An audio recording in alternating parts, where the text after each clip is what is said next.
Rounding up the book to read, I gotta get them all looking overseas, and you know it, and you know it, yeah. Reading through the law to see, I gotta dot the I's, even cross the T's, and you know it, and you know it. Praying to the Lord, have mercy, show me where you wanna go first, you know. While I'm teaching to the people that's thirsty, searching for the truth that's hidden, you know.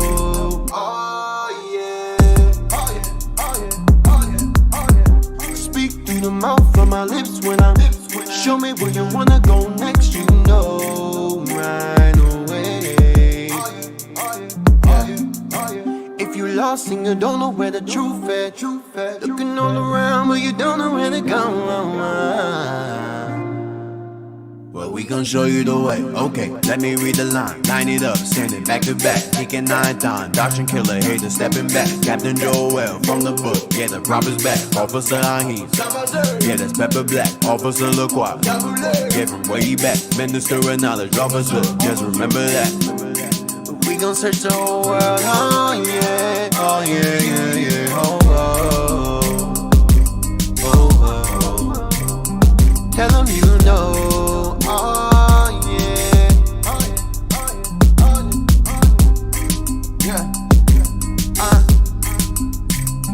Tell them you know,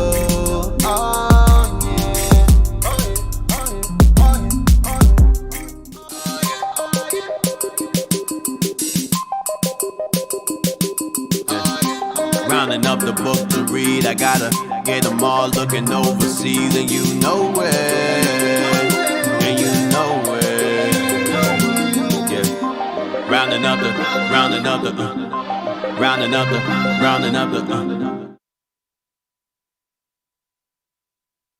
Our fathers going way back. Do you know it? Do you know it? Oh yeah, yeah, yeah, yeah. We the chosen people, you say no way. Enemies are teaching you the wrong way.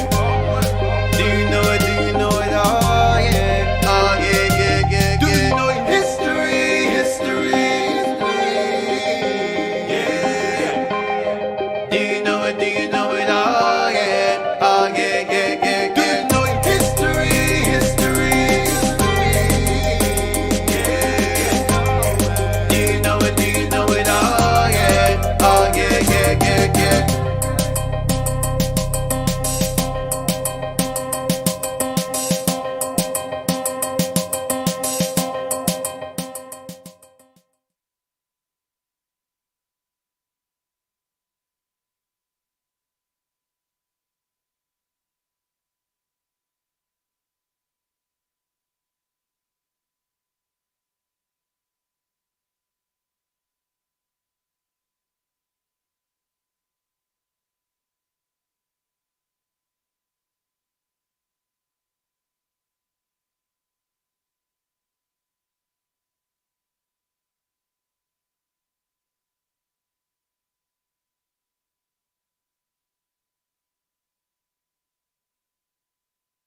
my lips when I'm show me where you wanna go next, you know right away.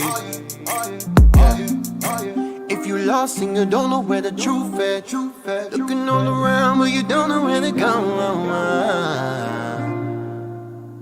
we gon' show you the way. Okay, let me read the line. Line it up, standing back to back. Deacon 9 time, doctrine killer, hater stepping back. Captain Joel from the book, yeah, the prophet's back. Officer Ahim, yeah, that's Pepper Black. Officer LaCroix, yeah, from way back. Minister of knowledge, officer, just remember that.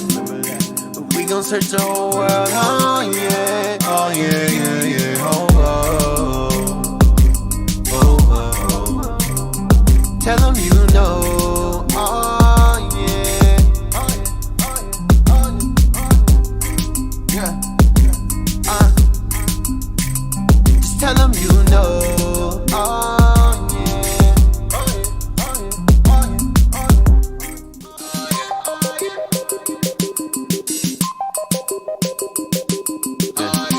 rounding up the book to read, I gotta get them all looking overseas. Searching for the road to the way back. We don't know our fathers going way back. Do you know it? Do you know it? Oh yeah, oh yeah, yeah, yeah, yeah. We the chosen people, you say no way. Enemies are teaching you the wrong way. Do you know it? Do you know it? Oh yeah, oh yeah, yeah, yeah, yeah. Do you know it? History, history.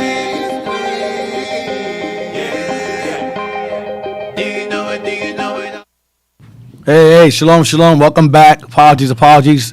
We had technical difficulties, but we're back. Welcome to Our Hidden History Radio. I'm Deacon, and to my left and right, Officer Haim. Officer LaCroix Mattel. Officer Jezreel. Officer Dunn. and welcome back to another episode of Our Hidden History Radio. Our Hidden History Radio. We delve into the history, the historical elements of the Bible, the history that coincides with the Bible, our forefathers that played major roles throughout world history that's been hidden from us for ages, for centuries, and we're here to bring it out. So we left off last week talking about Alexander's conquest of the kingdom of Tyre. So we decided to do a bit of a fact check for ourselves, and come to find out we've been pronouncing some words wrong. Last week I told you that Ziri Island was the place that he attacked, but it turns out that was an error. They named an island off the coast of ancient Tyre called Ziri Island, but it's actually no longer an island anymore. Remember, Alexander the Great built the bridge, and basically the land became extended, so it's no longer an island anymore. Okay, they even have a Starbucks on there now. They have like a Starbucks. They built a Starbucks on ancient Tyre. We've been calling it Tyre.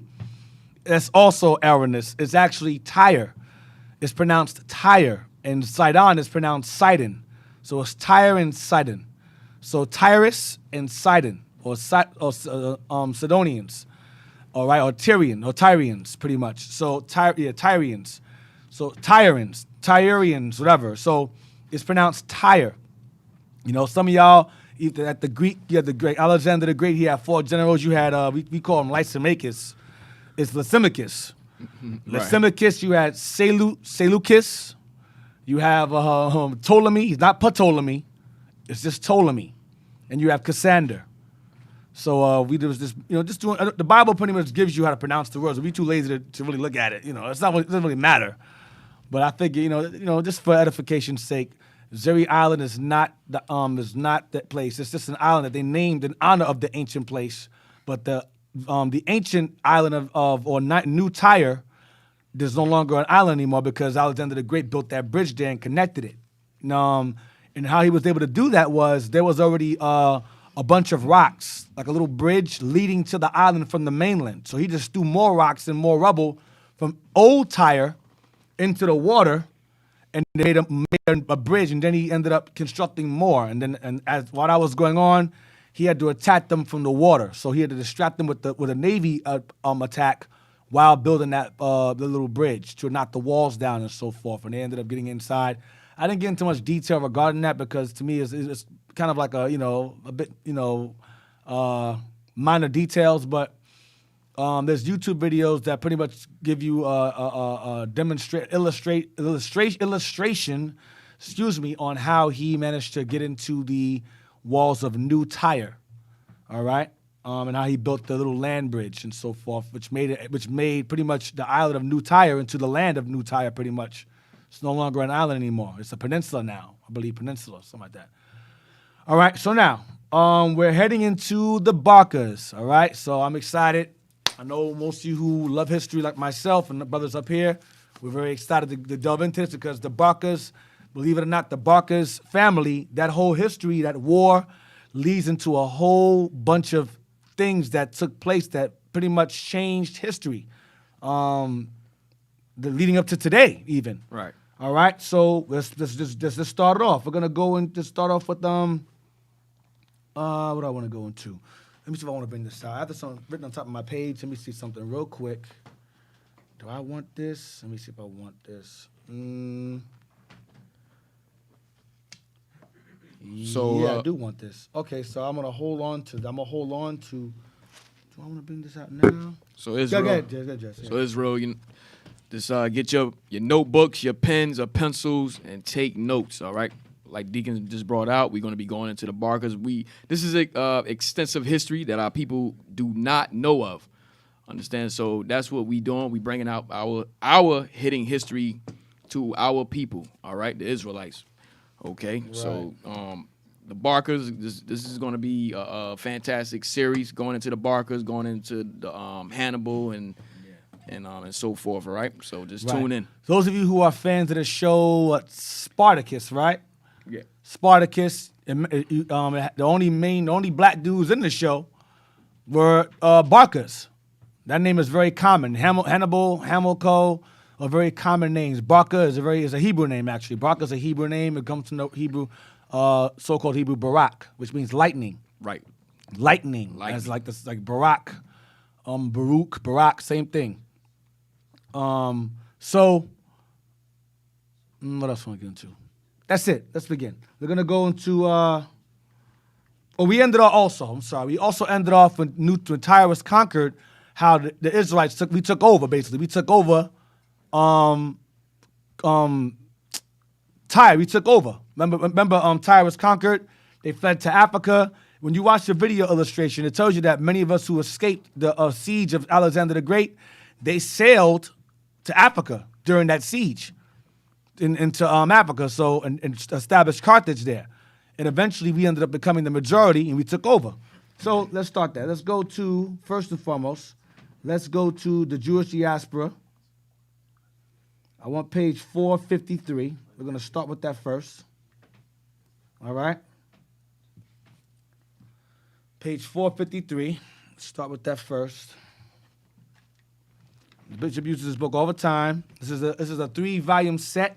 So if you're interested in getting it, show them the cover of the book. I'll give you this. I'll give you this. Yeah, y'all can have this book right here. Y'all can have this. Bishop uses it all the time. He uses it all the time. This is volume 2 of the 3-volume set of this. This book is very good. Few things up in there I use all the time. So we're going to read page 453. All right? Let me see something. Hold on a second. You're gonna go this. Just start there. We'll start from read the first paragraph. Oh wait. Yeah,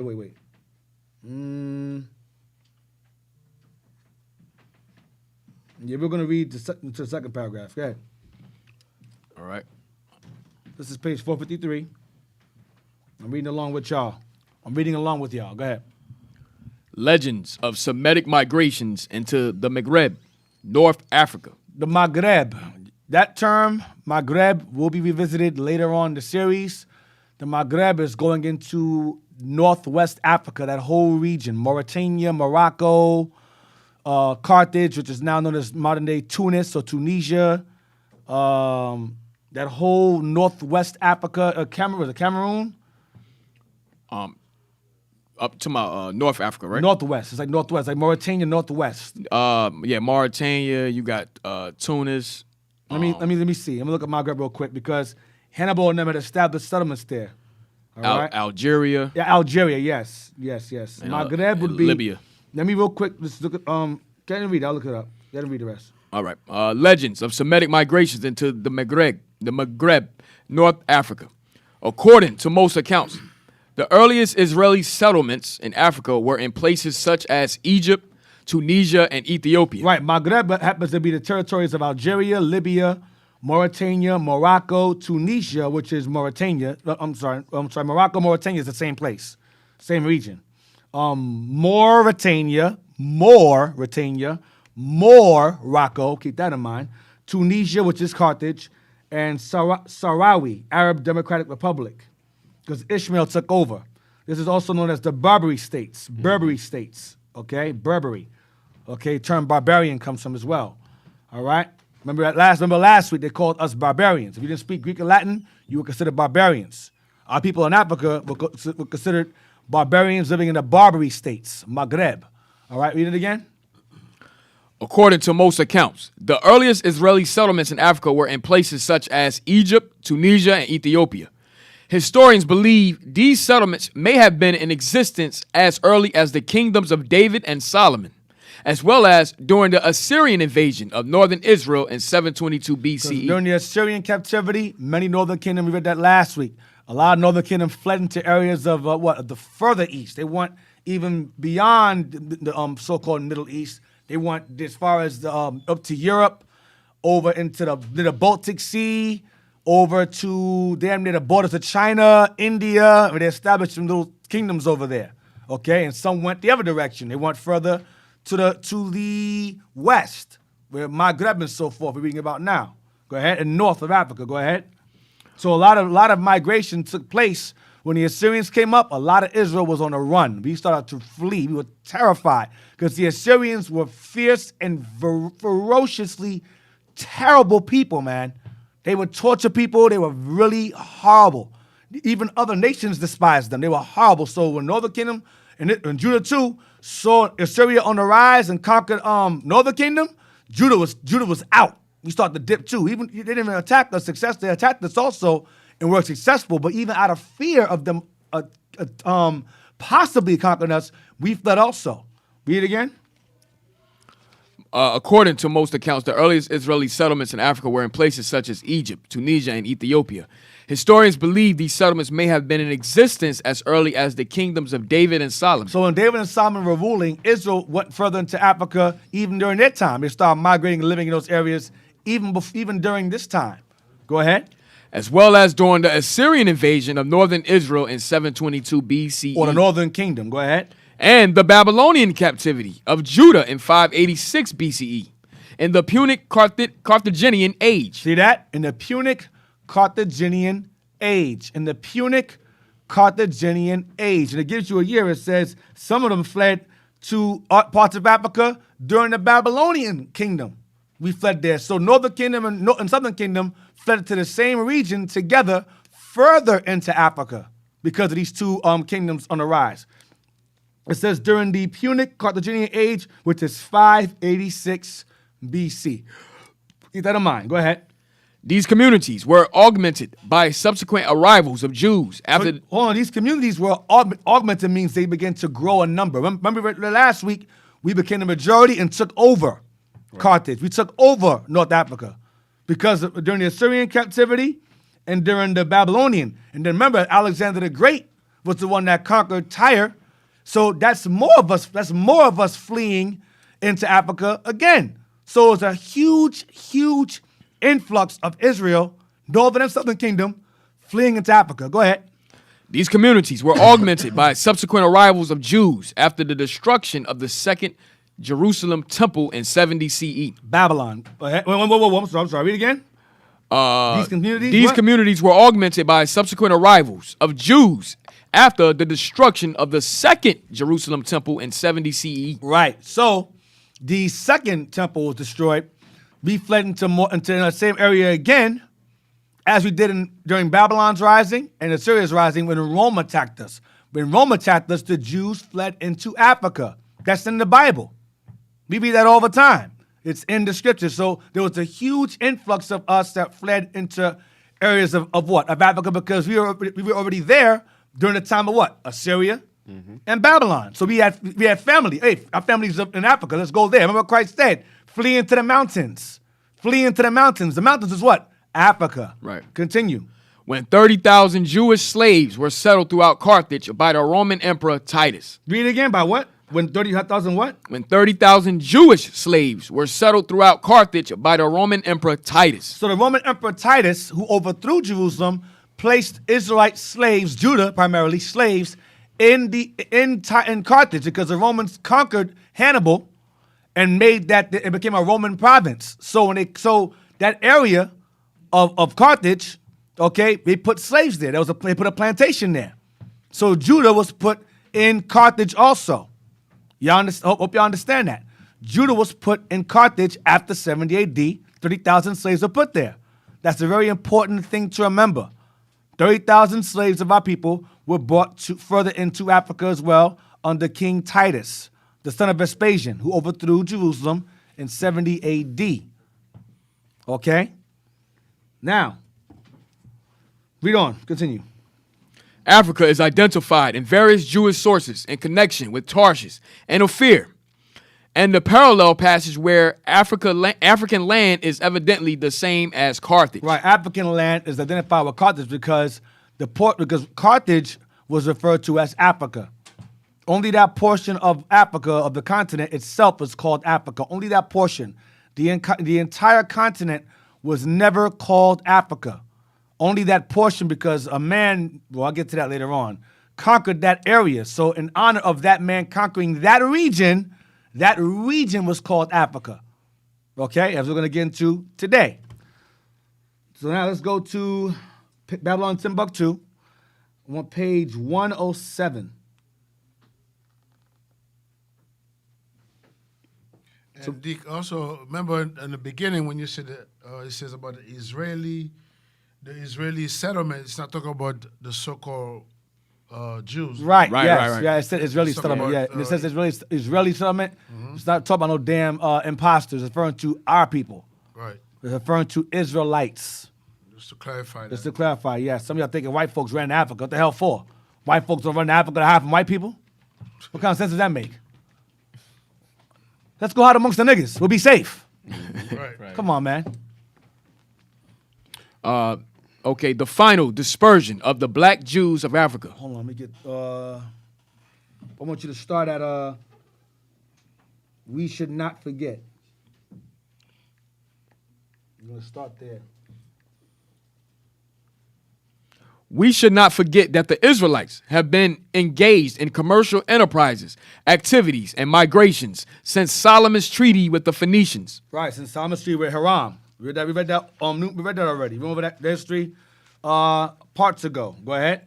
The Phoenicians established their metropolis, Carthage, in the 9th century BC. No, that's that 9th century goes into 900s BC, 800s, whatever, 840, 900, whatever. Go ahead. Eventually, they conquered the neighboring tribes from Libya to the Atlantic Ocean. So the Phoenicians dominated Libya all the way over to Carthage. That was their domain. From Libya and westward, they had the whole top of Africa on lock. That was their whole their colony. All right, go ahead. Disseminating their Hebrew Phoenician language and culture in every direction. Right, because they spoke a form of Hebrew as well. Go ahead. But they were not Semitic. They were Hamitic. Go ahead. The Hebrew Phoenician language and culture were invigorated and strengthened by the deportation and the migration of energetic black Hebrews from Palestine. There you go. Go ahead. Ptolemy Soter of Egypt conquered Syria and Phoenicia, deporting more than 100,000 Hebrews. Mm-hmm. The Persian king, Cambyses, had previously sanctioned the colonization of Hebrews in Egypt. Mm-hmm. During the wars of the Maccabees, during the wars of the Maccabees, during the time of the Greeks, go ahead. Thousands of Hebrews became slaves and exiles. Thousands of Hebrews during the time of the Greeks became slaves and exiles. Go ahead. We fled, we ran, we migrated. There were numerous migrations during these time periods. We read that in the last book. Go ahead. Ptolemy Lathyrus captured 10,000 slaves from the region of the Sea of Galilee. The kings of Egypt, Psamtik I and Psamtik II, used Israelite garrisons on the Egyptian borders near Libya. The wars with Rome compelled hundreds of thousands more to escape into North Africa. Right, so keep that in mind. It says Psamtik I and II used Israelite garrisons on the Egyptian borders near Libya. I want you to keep that in mind. That's a very important point to remember. We're going to show you a map of that, okay? I'm going to show you that's an ancient map of that. Continue. During the Punic Wars and after. During the what? During the Punic Wars. Punic Wars goes back to Phoenician Wars. Phoenician Wars or Punic Wars. Go ahead. That's referring to us. Watch this. And after. North Africa contained a large Hebrew population. See that? It contained a large Hebrew population. Why? Because of the Assyrian. Thank you. Because of the Assyrian. Y'all on point now. Very good. Because of the Assyrian. Conquest, they migrated. Because of the Babylonian conquest, they migrated. And then, of course, during Alexander the Great siege against Tyre, they fled by sea to the same areas. So the population was augmented. Then it grew even more at the 70 CE or AD during Titus's situation. Okay? Read it again. During the Punic Wars and after. So during the wars of Hannibal versus the Romans and after the war, go ahead. North Africa contained a large Hebrew population. This Hebrew population made converts and intermarried with the Canaanites and the native Africans. See, this Hebrew made converts when they fall behind our laws. We was in charge now. So they had to abide by our rules and our laws. And we intermarried with the Canaanites or Sidonians, because they were there first. And the native Africans that was there as well. We intermingled with them. Okay? Read on. The city and language of Hannibal. At the ruins of Carthage. Now, page 108, we're going to stop at their destruction on page 108. So go ahead, continue. At the ruins of Carthage, archaeologists have found about 4,000 inscriptions in the ancient language of Canaan. Nahum Sloach says these inscriptions date from the time of Nehemiah, of Simon the Just, of Hannibal, and of Hasdrubal. So from Persia, Greece, and Rome. Go ahead. Says Sloach.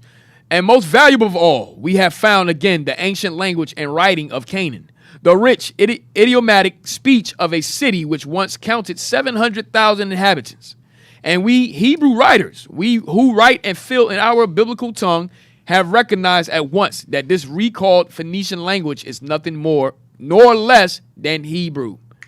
Go ahead. A pure Hebrew. A pure Hebrew. Go ahead. A pure Hebrew dialect. A pure Hebrew dialect. Go ahead. Nearly the same as was spoken in the country of Israel. So these Carthaginians, their Hebrew came from Palestine. These are Israelites. This is not the Hamites, Canaanite Hebrew. This is the Hebrew that derived from our forefathers in Israel, because different dialects. So you can determine. So these guys, the scholars, to determine that the language that was spoken in Carthage with Hannibal and them was the Hebrew that derived from the land of Palestine, Israel, from the Israelites, not the Hamites. Continue. The population of Carthage was derived from Palestine. See, there you go. The population of Carthage was derived from Palestine. Go ahead. And its civilization was Hebraic in origin. That's not Semites. That's not Hamites. Their civilization was Hebraic in origin. They were Hebrews, Israelites. Go ahead. Sloach is certain. Sloach. Now, I got a book written by Sloach right here, because this is a black man wrote this. Y'all don't believe in a white black man, so I'm gonna read from where I read from last week. Right. He's citing from this book here by Nahum Sloach. Okay, go ahead.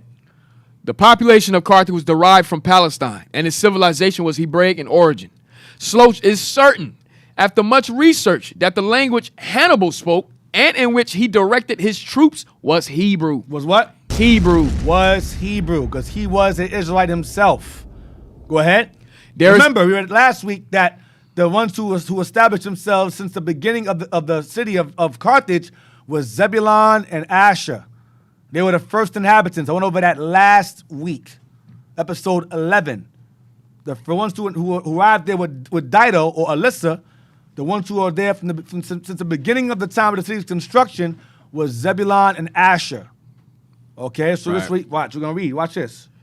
There is evidence that the Carthaginians possessed a high priesthood, and their ceremonies and sacrifices were similar to the rituals found in the book of Leviticus.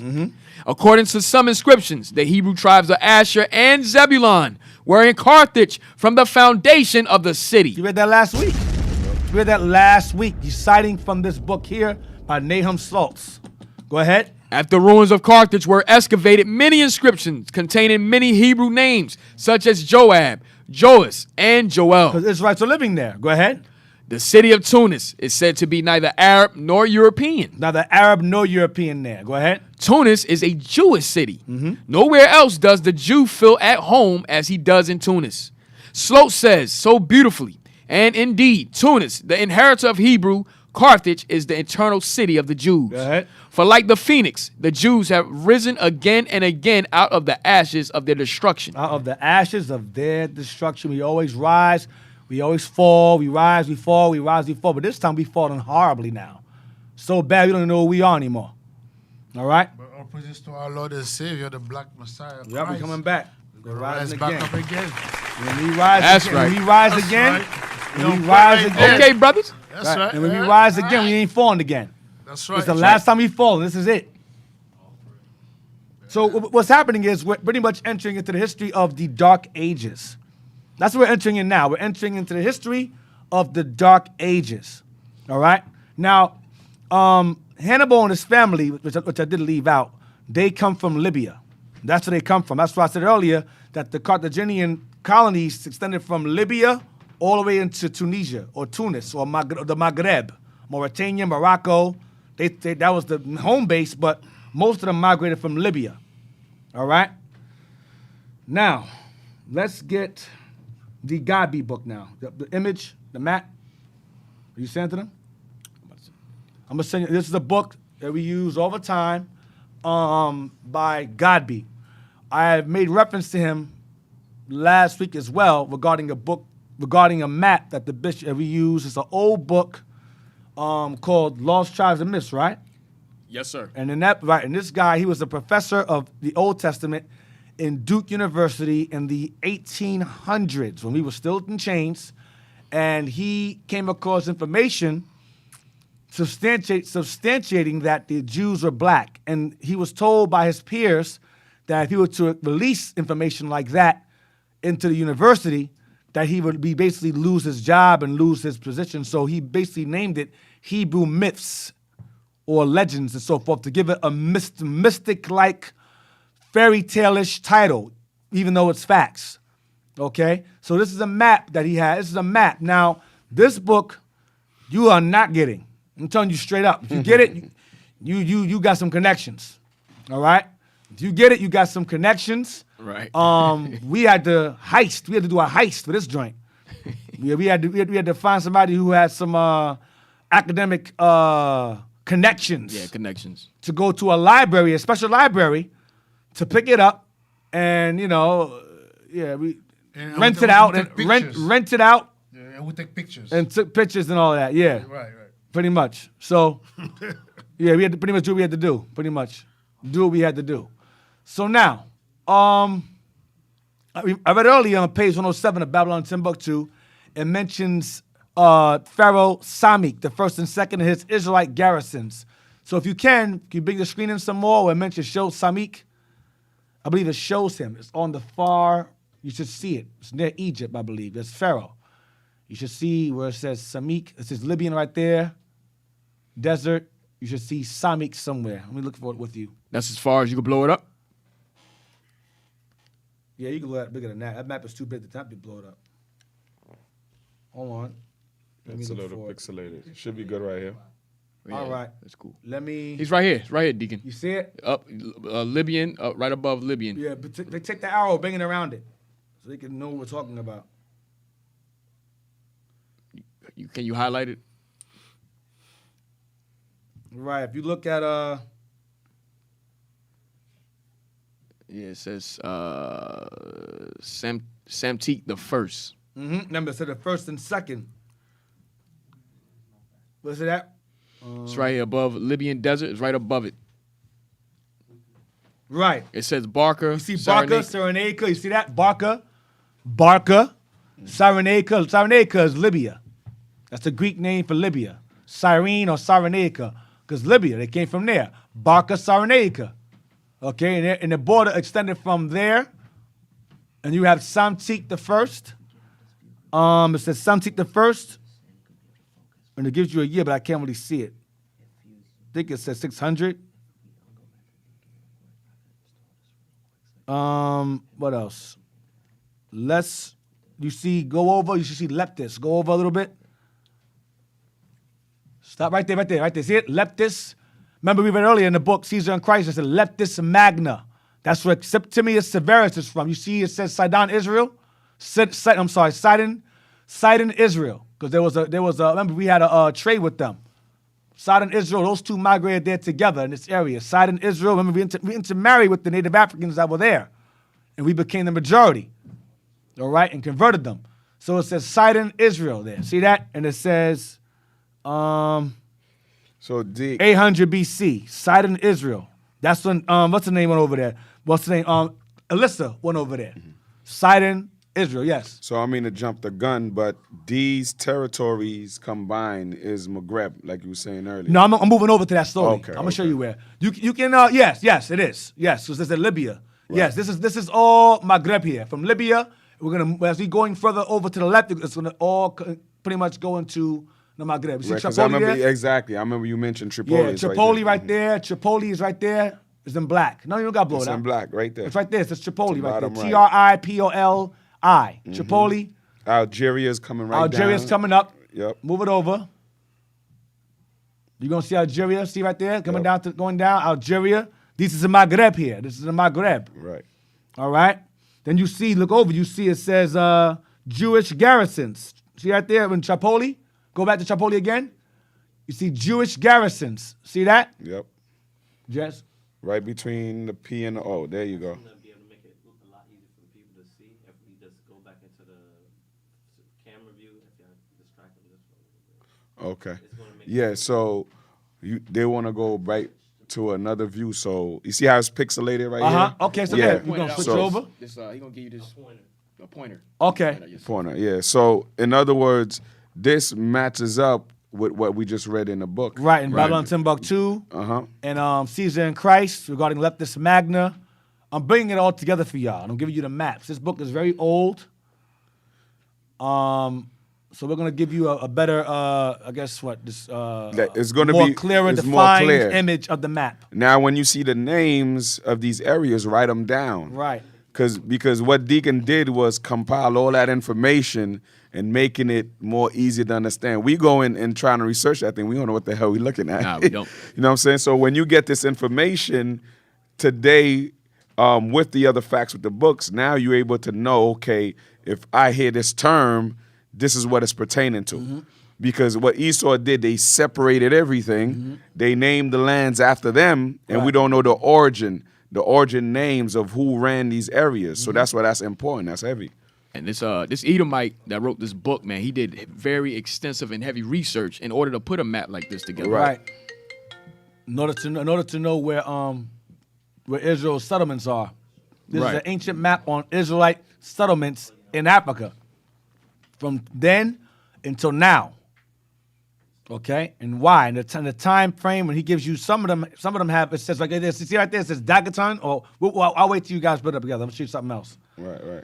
Because there's certain terms he gives us that you don't know what that word means. Like Right. you see the word daguerreotypes. We'll get to that in a minute. I'll wait until brothers put it together first. We'll show you a pointer. This is how important and special our history is. That these Edomites, they go out their way, man. To change the names around, all of that. all of that, man, just to hide it. I mean, too, like, when you look at it, our people spending time on social media, Right. you should be really getting together, sitting down and pulling up books and pulling up research. Right. You know, we always say if you guys do research, you find something compelling and you don't understand it, forward it to us and it'll be filtered. It'll be Right. filtered because you don't know what you might come across, you know, how the Lord may put the spirit on you to come across some information. Right. You know, and that's what we do up here. We come with some, we don't know what it is, we bring it to the leadership and, you know, give us more clarity. Right. Get it You know, approved. Exactly. Yeah, get it approved. Don't be simmering things you don't know out there. Because a lot of books have bones in them. Correct. A lot of books Correct. have a lot of bones, so you just gotta be careful what Mindful. be mindful Some what of you y'all look. mess around and lose your mind, man, with a book. Be mindful. Bible has to be your main source. Correct. If the history isn't tied into the Bible, it's a waste of your time and ours. Correct. So don't bother bringing it to me. I'm gonna ignore it. So you send me all kind of crazy books, madness books. What the hell was this? But it only got a few bones, D. Only a few bones. That's all. Yeah, that's all you need is a few to choke. Hey, you know the book ain't no good. Deacon won't say nothing. Yeah, right. Yeah. Look at it. I won't respond. I won't respond. You're right. We're gonna flush it down the toilet. Yeah. Hey, we had Officer LaQuac telling people to burn books. Like, bro, don't be. Yo, That's what they did, right? Bro, I understand. I'm going by what the scripture says. I understand, but there's, the we time we in live our in land, right now. bro. We could do it a little bit more safely. You don't want nobody burn down their house. You know what I I didn't mean? say burn down. I said the books. But listen, bro, I said don't bring that to your house. Black people, man. You know what I'm saying? When they burn their house, they like Officer LaQuac said I the didn't say burn down. I said burn the book. So it's garbage. So in other words, if you could do it safely, Right, Yeah. there you go. if All you right, have a thank you. bonfire, Discard it. discard it. Or you could go outside and take a big a pot. Yeah, that's what I'm saying. A bonfire in a barrel or something, and do You it. can do that. You can do But that. but listen, what Officer LaQuac said that was heavy is that if the book is not It's not good. if the book is not good, you don't want to leave it for somebody else to use it and to get confused, especially your people. Right. And our brothers just told us, look, you know how it's hard in tabernacles to go cut that firewood. Bring it to the tabernacles. Right. Bring all them damn books, right, Officer LaQuac, and safely. Right? Yes, sir. Yes, sir. With a supervision. Safely. Bring them books to the tabernacle. We could keep warm Yeah, that's good. with that rubbish. You know what I mean? Oh man. But all praises is all coming out, man. I want to take a call while I do this. Sure. I'll take a call. Okay. People want to call in. You want to call Also, we in? didn't give the phone number, did we? Yeah, Tell if them. you want to call in, like, we got a number now. Y'all can, we step and get up, man. So if you want to call in, we got 267-702-6121. That's 267-702-6121. Can y'all put it up there? If you want to call in, make a comment. Hey, put the number on the screen, man, so people can see it. Not a question as of yet because you're not finished. So, if you want to call in, give a shout out, so forth, comment. The line is open while we try to put this together. Hey, Israel, tell y'all straight up, we love y'all to death. We put in the work for y'all. But some of you simple people, you know what I mean, just watch. Yeah, I call this segment the call in curse out segment. You call in, you get you call a comment, that's cool, man. You say something stupid, I'm gonna blast you to hell, man. That's it. Yeah, That's it. Or you get the toilet flush. You get the toilet flush and the ant. That's it. The buzzer. Soldier, can you introduce them? You're gonna get all of that. it. You're gonna get all that That's humiliation. So this is a warning right Yeah, there. It's just a warning. Just call and think really carefully on the question you ask before you call here some nonsense. Ponder. Just think really carefully. Meditate, think. If I ask this question, I want to risk being humiliated on the show for no reason. Just Right, because, people flush many things down the toilet, but there's a particular thing that gets flushed in the toilet. Don't be that thing. right. Don't be that thing. Yeah, don't be that. Be wise. Don't bring Israel. that either. Don't present that thing either. For real. So any calls, Israel, call in. The number is 267-702-6121. Holla at your deacon. All right. As brothers get this together, we just wanted to show you guys a better and clear image of these areas. Very, very important. You might come across books with the same maps. Right. Yeah. And that's tangible evidence. We could use that. Right. So- Reference. We always use cross Cross-reference. Cross reference. Cross reference is the best reference. Yep. You never have too many of the same thing saying the same. You can never have too much of the same thing saying the same thing. It's always Correct. good to have the same thing. And the older the better. Yes, definitely. This Edomite actually pinpointed where Israel is today. At his time that he put the map together, he actually pinpointed where we were in Africa. Right. Right. How they ended up getting there in the first place. You know what's another heavy thing too, Deke? How about when, the angels knocked them damn satellites out and we got to migrate? Right. You got to learn maps, Israel. We got to learn maps, location, So these things are very, very important. You never seen it, it's going to be something strange to you. But one day we might have to use maps. Ain't going to be no GPS, ain't going to be no Google, nothing. Right, hey, Lord willing, Issachar gets that knowledge back. You know what I'm saying? All praises. That's why we keep you close, brother. You know what I mean? Case. He'll get lost. Yeah. Oh man. Issachar, what's it not start? What is that? What's it? Up in the north, look up in the sky. Right Right. there. Yep. We All up yet? You got anything praise. up yet? We got a call. We got a call? Okay. He's screening it real quick. All right. All right, all praises. Shalom, shalom. Thank you for calling our Hidden History radio show. What is your name? Where you're from? So, Israel, once again, 267-702-6121. Right. You know, Thank you for buying time. yeah, listen, man, it's going to cost you. It's Yeah, gonna man. cost you. Yo, This is most unscripted, definitely unwritten. Killing my time, man. Yeah, I mean, but all good things, hopefully this work out. Good things come to those who wait. All good things come to those who wait. I'm assuming. It's loading up right here. Okay, it's doing something. It's green. All right. I don't know what that means. All right. What that means, green for go. Get this thing done. Who the caller, man? Oh, here we go. All right, that's beautiful. All right. All praises. Hey, the brother having his own personal conversation. Yeah, right. Yeah. You call it told the Deacon, but you can holler at me, though. I answer the questions. All right, you going to put the call through? Hello, caller. What's your name? Where you calling from? Shalom, this is Sister Madupe calling from Brooklyn headquarters area. Hey. I am Jesus. calling because I'm so excited. I'm so I literally just told the group text I'm about to go get a history high because I learned this stuff in college and I never knew it was about us. Okay. And I'm so excited. All praises. All praises. You're the first caller. All All praises. praises. Can I on and the leadership too? I love it. I really. All praises. I'm a sis. history buff too. Yes, yes. All praise to the Lord, sis. I'm glad you called. All praises. I appreciate it. No problem. Keep on keeping on. Thank you very much, All sis. You praises. too as Thanks well. for calling, Much sister. love. Stay tuned. And also, callers, when you're called, put down the volume of your TV or Yeah, so we don't hear the computer. feedback. There's a feedback. Right, all praise. And sis, also do remember, like, share, and subscribe. Right. You know, that, and I'm pretty sure there's many people like yourself that learned this history and didn't know it was about us. Right. You know, so now when they get the opportunity to view this, they could link and piece the puzzle together. We got another call? Yeah, we do. All right. Shalom, caller. What's your name and where you calling from? Not yet? Okay. Nice screening. So you got the thing right up now? Yeah. All right. So put the map up so everybody can see it now. We wait until okay, go on. Wait till the phone call goes through. Then we're gonna give it a what do you call that thing?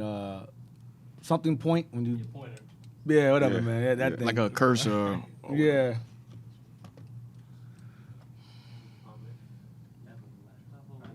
Plug this right in. That gives it some power.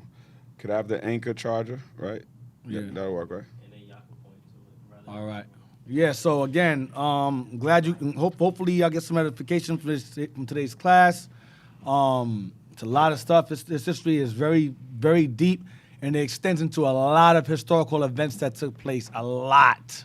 Oh, A praises. lot. I mean, going into as far as, without spoiling it, going into like the Dark Ages, Dark The Ages. time the Empire. I mean, doors came and took over. Hey, hold on. hey, whoa. Hold on. Who is caller. this? Hey, we didn't. There's locked in. Yeah, We don't even know who this is. We gotta ask you the question, caller. We gotta ask you the question. Hey, Hey. shalom. Thank you for calling the Hidden you for History calling. Show. Caller, what's your name? Where you Name? from? Yeah. My name Brother Mike, man. I'm from Las Vegas. I'm just now coming into the truth like a month ago. I've been trying to keep up with my 4 chapters a day, like Bishop said. And I understand the history and somewhat from Brother Ethan. I done, yes. Deacon, yes. Deacon I Nathan. done, yes, sir. Deacon, sorry about that. It's all right, Deacon sir, it's all right. Ethan. And you know, I'm just trying to get it together, man, and get my family together. So I'm just trying to, you know, I got the history down a little bit about how it happened. You know, I got that down. Uh-huh. My question is, right now, as I'm coming into the truth, what's the main thing I should focus on for my family? Like, I'm reading my chapters. Should I just start applying my commandments right away? Yeah. have no friends. That, by the way, first and foremost, this history class, this is like a college. If you just started, you're more so intermediate. This is more of a college I'm not gonna say. Well, it's college level, I would say, in terms of like the Bible history. Is the Bible? I'm going into like the historical aspect of the Bible and so forth. Which is, it extends in the Bible and outside of it, which makes it more complex and more difficult. So those who've been with us for a while, who are more seasoned, they tend to get a lot of information out of it. And those who love, like the sister called earlier, who are history buffs and love history and went to school or college and learned about it, whatever, they have an interest in it as well. So I understand that. But for you, if you want to know, if you want to really know what's the most important, especially if you're new, is focus on the commandments of getting your house in order first and foremost. You can watch. Of course, you can always enjoy this class. I'm not saying I watch this class, but in terms of being new, you want to make certain that you have that stuff, locked in terms of getting your house in order, applying the commandments and so forth. And then, and still watch the show, but that should be your main focus, Don't get too caught up in it. Don't get too caught up in the historical stuff, and then you all, nothing. You mess around, and you all house is all messed up, Right. Absolutely. And I want to say, man, I love you guys. I watch your shows. I've been keeping up with the history, and it's just, man, it's so hard for a man coming into the truth, dude, to just try to get his house in order and apply those commandments and laws. And if it weren't for you guys, I'd be lost out here. So I'm just saying, man, I wanted to call and say thank you guys for that. Well, all praise to the Lord, man. All praise to the Lord. All praise go to the Lord for that, man. I'm just the vessel. I appreciate your appreciation. Thank you very much, brother. Thanks for calling in, caller. And also remember, like I told the sister, like, subscribe, and share this page. Yep. And share this page. Our Hidden History Radio. Our Hidden History Radio. You can also go to visit the channel on YouTube. Visit the channel as well on YouTube. Get that more subscribers as well. We're trying to feed that more subscribers. So thanks again. Thanks again, brother. All right. Thanks for accepting my call, guys. I appreciate it. No Thank you worries. for your call. Thanks for calling, my brother. Can I give him a scripture? Yeah. Psalms 111, verse 10. Yeah. For the new brothers I just called. Mm-hmm. Like the Deacon was saying with the history, which is good, but the main thing you want to understand the Bible, and for you to do so, this is what the Lord requires of you. The book of Psalms, chapter 110, verse 111, verse 10. Sorry. The fear of the Lord is the beginning of wisdom. So that's the first and foremost thing you have to do, bro, is to fear the Lord. And that's how you're going to start getting wisdom of the Bible, right? A good understanding have all they that do his commandments. So once you start keeping the commandment, you're going to get more understanding how to put your family together and how to walk in this truth. Right. Okay? His praise endureth forever. Right. That's the first and foremost thing you have to do. Right. All praises. All right, so going back to the lesson now. Lord's will enter one more call, hopefully before the show ends or after the break. Lord's will. So just be patient, y'all. Be patient. They got a lot of calls. I want to get through this. I'm trying to get through this because I got a lot more. A lot to cover. So, where we at? We was gonna show the map, areas yes. of we have Tripoli right here. Samik the first. Right. So wherever you point, there you go. Right there. So, remember, we was looking in between Tripoli. Right there. Can you zoom it in for me, please? zoom it The in, Jewish. We was looking at the Jewish garrisons right there. Yeah. So right here. Oh, you can't zoom in now. You already zoomed in already. No, he's zoomed in. I mean, for me. Or the pointer. Try to move it around, see if it goes. Nope, it's already zoomed in. It's all right. Okay. So you see Samit. That's clearly it's more defined. Okay. Doing it some more. It says Samit the first right there. It says 680 BC. Like 640. And you see go down, move it down some. You see Barca, move it up some. You see Barca, Cyrenaica. And then you see bring it up some. It says colonies, bring it up some. It says Minoan colony. Minoans are Japheth. Minoan is Japheth. That's Japheth's children, Minoans. Minoan colonies. Japheth had these parts of lands. And then it's Sidon, the Canaanites took some of them over. They took portions of it over. All right? Then it says Leptis. It says Sidon, Israel. 800. That's when she left there, when she fled to Africa when her brother killed the husband, along with Zebulun and Asher, who was her followers. They followed, the northern kingdom followed behind Sidon. All right? Let's move it over some. I'm trying to find where it says Dagatons. All right, right there. Go down. Look, it says Jews. What that say there?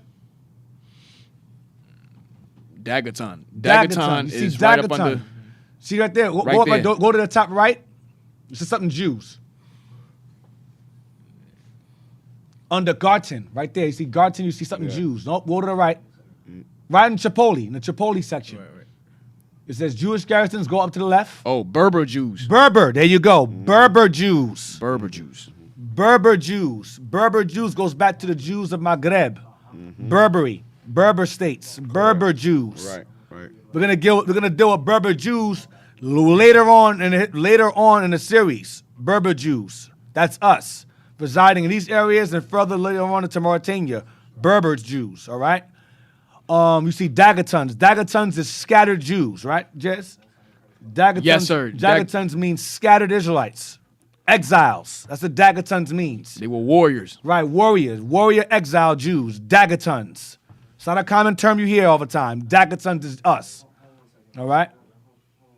Move it over.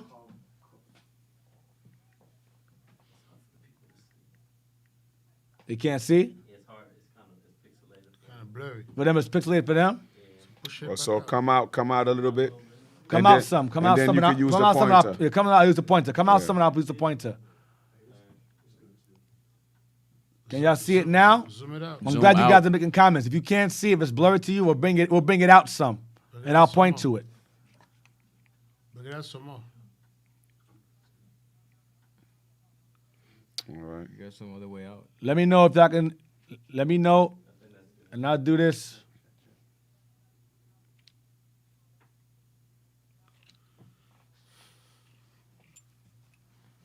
One second. All right. Yeah. So I have to do this. Still too. I can't even see it. I have to go through it myself on my phone.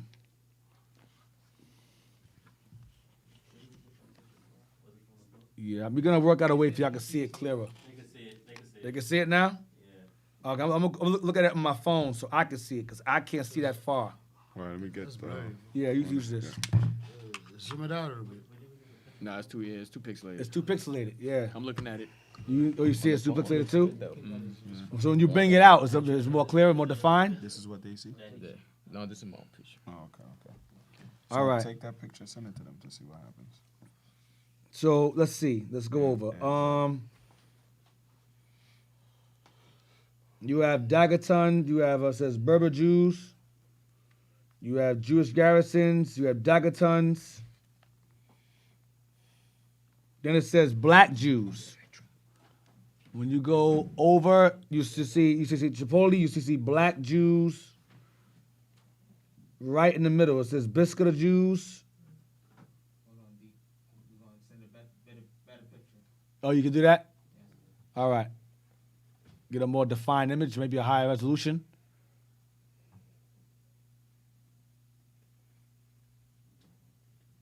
Because I know the bishop used this image in mad times, so I know we have high resolution images, right? Yeah, I'm sending it right now. All right. Oh, you have it? All praises. Thank you. All praise. We have a higher resolution image for y'all, so just bear with us for a moment. We're wasting a lot of time. But this is more defined, more higher resolution. Go zoom in more now. Hopefully, That's the most I can zoom in. That's the most? That looks good though. that But looks it's good. clear. Looks good. You just Okay. gotta point at the areas. Yeah, you man, should right? be able to still use the pointer. Should do some little justice now. All right. So you should see where it says a line. You should see Takif or Takit. It says Algeria, and Algeria is going down. You see Algeria. Yep, I see Algeria right All here. right. Now, if you look, when it says Algeria, over to the right it says Black Jews, real small. Berber Jews, and look over next to Berber Jews, you see Black Jews. Yep, You see it? yep, It says Berber Jews. It says Black Jews. right here in that area. Right there, that area. This is Algeria now. All right? Now, let's see. Go up to the top. Atlas Mountains, go up there. Right there on top. Right here. You're going to see it says Jews real big on the right-hand side of Atlas Mountains. Yeah, on top, on top. Right there on top, it says Jews. Right there. To the right, you're right. These are our My migrations. right, my right. Under Tarshish. Right there, up, right there. Around the Tarshish. Yeah. Right here. See it? Yep. Jews. Then it's showing arrows. That's us traveling, us scouting all over the place. Arrows. Go over to the left. You're going to see where it says, because it's kind of distorted, because it's red. Under Spain?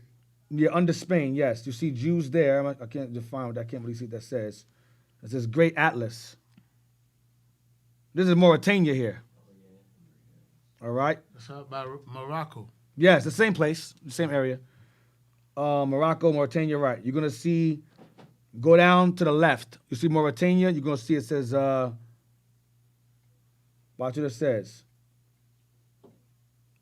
Is that Crete right there, D? Crete is an island. No, Crete would be, Right? no. Left of Atlas? Left of Atlas Mountains? Yeah. No, Crete is a Greek island. Okay. Go over, you're going to see where it says Rio de Oro. To the left. Move it over to the left. To the end of the left. Right off the edge. Go down. Next to Mauritania. You see Mauritania, you're going to see Rio de Oro. Go down, you're going to see it. Oh, there we go, right? Okay, you see where it says next to it, next to Oro, the O-R-O? It says Cape something. You see next to it says Beni what? Beni Musa. That's sons of Moses. Beni Musa, sons of Levi is right there. Okay? Ça passe. Ça passe, right. Go down some, go down. I'm giving y'all too much, bro. Since we're here, I might as well just give you to you now. Go down. You're going to see where it says medieval Jewish kingdom. Go down right there. Medieval Jewish kingdom of Samnari. Jewish kingdom of Ganata. See it? Yep. Then it says Lam Lam, once a Jewish colony. Yeah. See that? Yep. The next to that, it says what? Tim what? Timbuktu. Timbuktu. We're right, that's our kingdom. Kingdom of Ghana right there. Timbuktu, and you go up above Timbuktu, what's it say above it? Timbuktu, right above it, what does it say? Daguerreotypes. Daguerreotypes in Timbuktu. That's Jews scattered in Timbuktu. Right. That's why that book is entitled From Babylon to Timbuktu, because Israel was in Babylon captivity. They fled there into Timbuktu, Africa, further into Africa. What else I want? Let's see. What else I want? Let's go down a little bit. Let's go down. No, do I want to go down there? It's a lot down there. That's too much. Nah, It's a lot down there. That's too much down there. That's all I'm going to give you. I'm sorry. That's all I'm going to give you. I see Ephraim. Oh, yeah. Go, give him that. I'll give you that. Go down there to Ephraim. You'll see Ephraim right there. But Go down. Dahomey. You see Hey, Dahomey? you might as well then if you're going Nah, to go man, down just Ephraim right there. That's To the it. right, See to Ephraim the there? right. To the right? Right there. Right. Remember, see Ephraim is there. That's Yoruba. That's the Yoruba, so forth. That's it. Get out. Get out of there. That's it. Hey, I see y'all Laquat looking, man. He looking hard. He trying Hey, to you see. Nah, but listen. That's part of the history, Levi history. A lot of us know that a lot of us migrated from Togo and Benin. Yeah, Benin, and yes. Dahomey played a lot of role in our culture, especially the wickedness. Some of the slave trade. wickedness The Hamites, yeah. that we take part of came from Dahomey. Voudun. Yep. Voudun came from Dahomey. And Wida. And Wida, yeah. Right. Wida's also involved in that nonsense.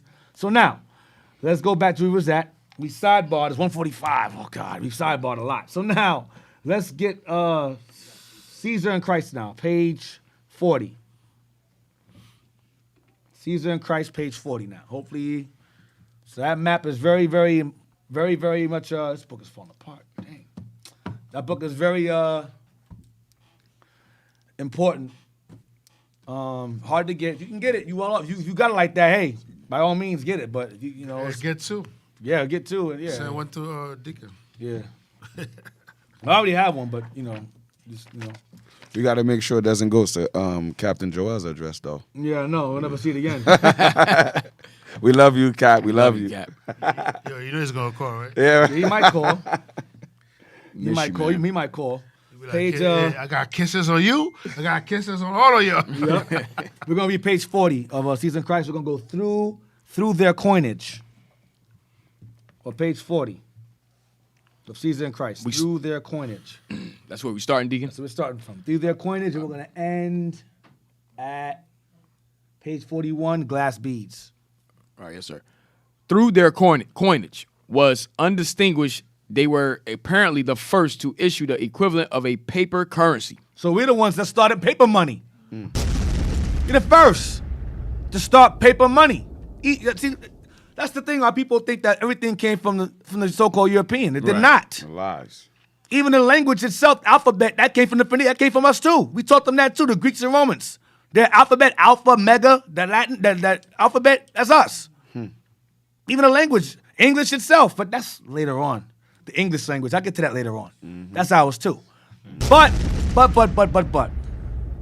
the ancient English, not the one we speak now. This is speaking madness now. We're speaking now modern gibberish now. But ancient, medieval English, old Quaker English, that's us.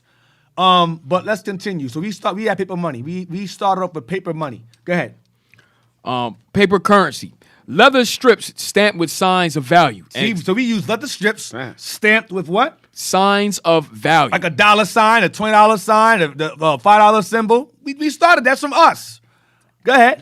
And accepted throughout the Carthaginian realm. Right, go ahead. Probably it was the rich merchants rather than the aristocratic landowners who provided the funds for those armies and navies, which transformed Carthage from a trading post into an empire. Right, so we became an empire. We became an empire, a trading empire, and we had armies and we had navies.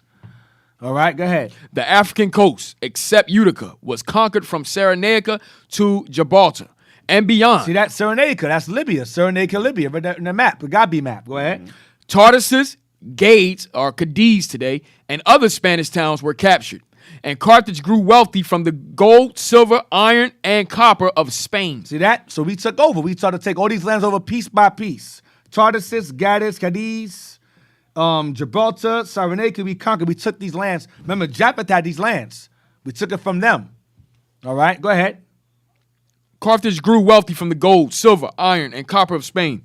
It took the Balearic Islands and reached out even to Madeira.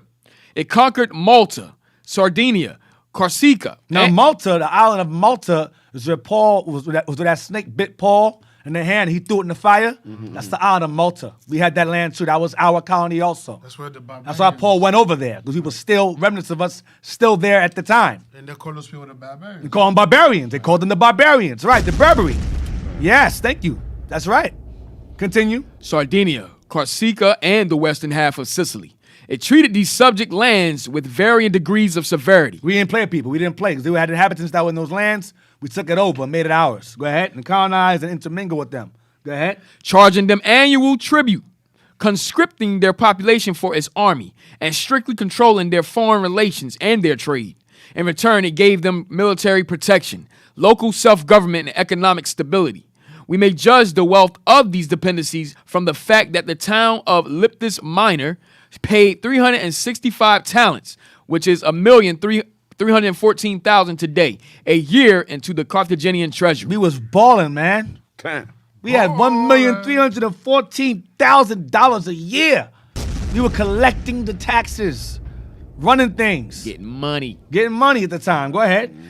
Now, I'm saying we weren't holy and righteous. Don't get it twisted. We was wicked as hell.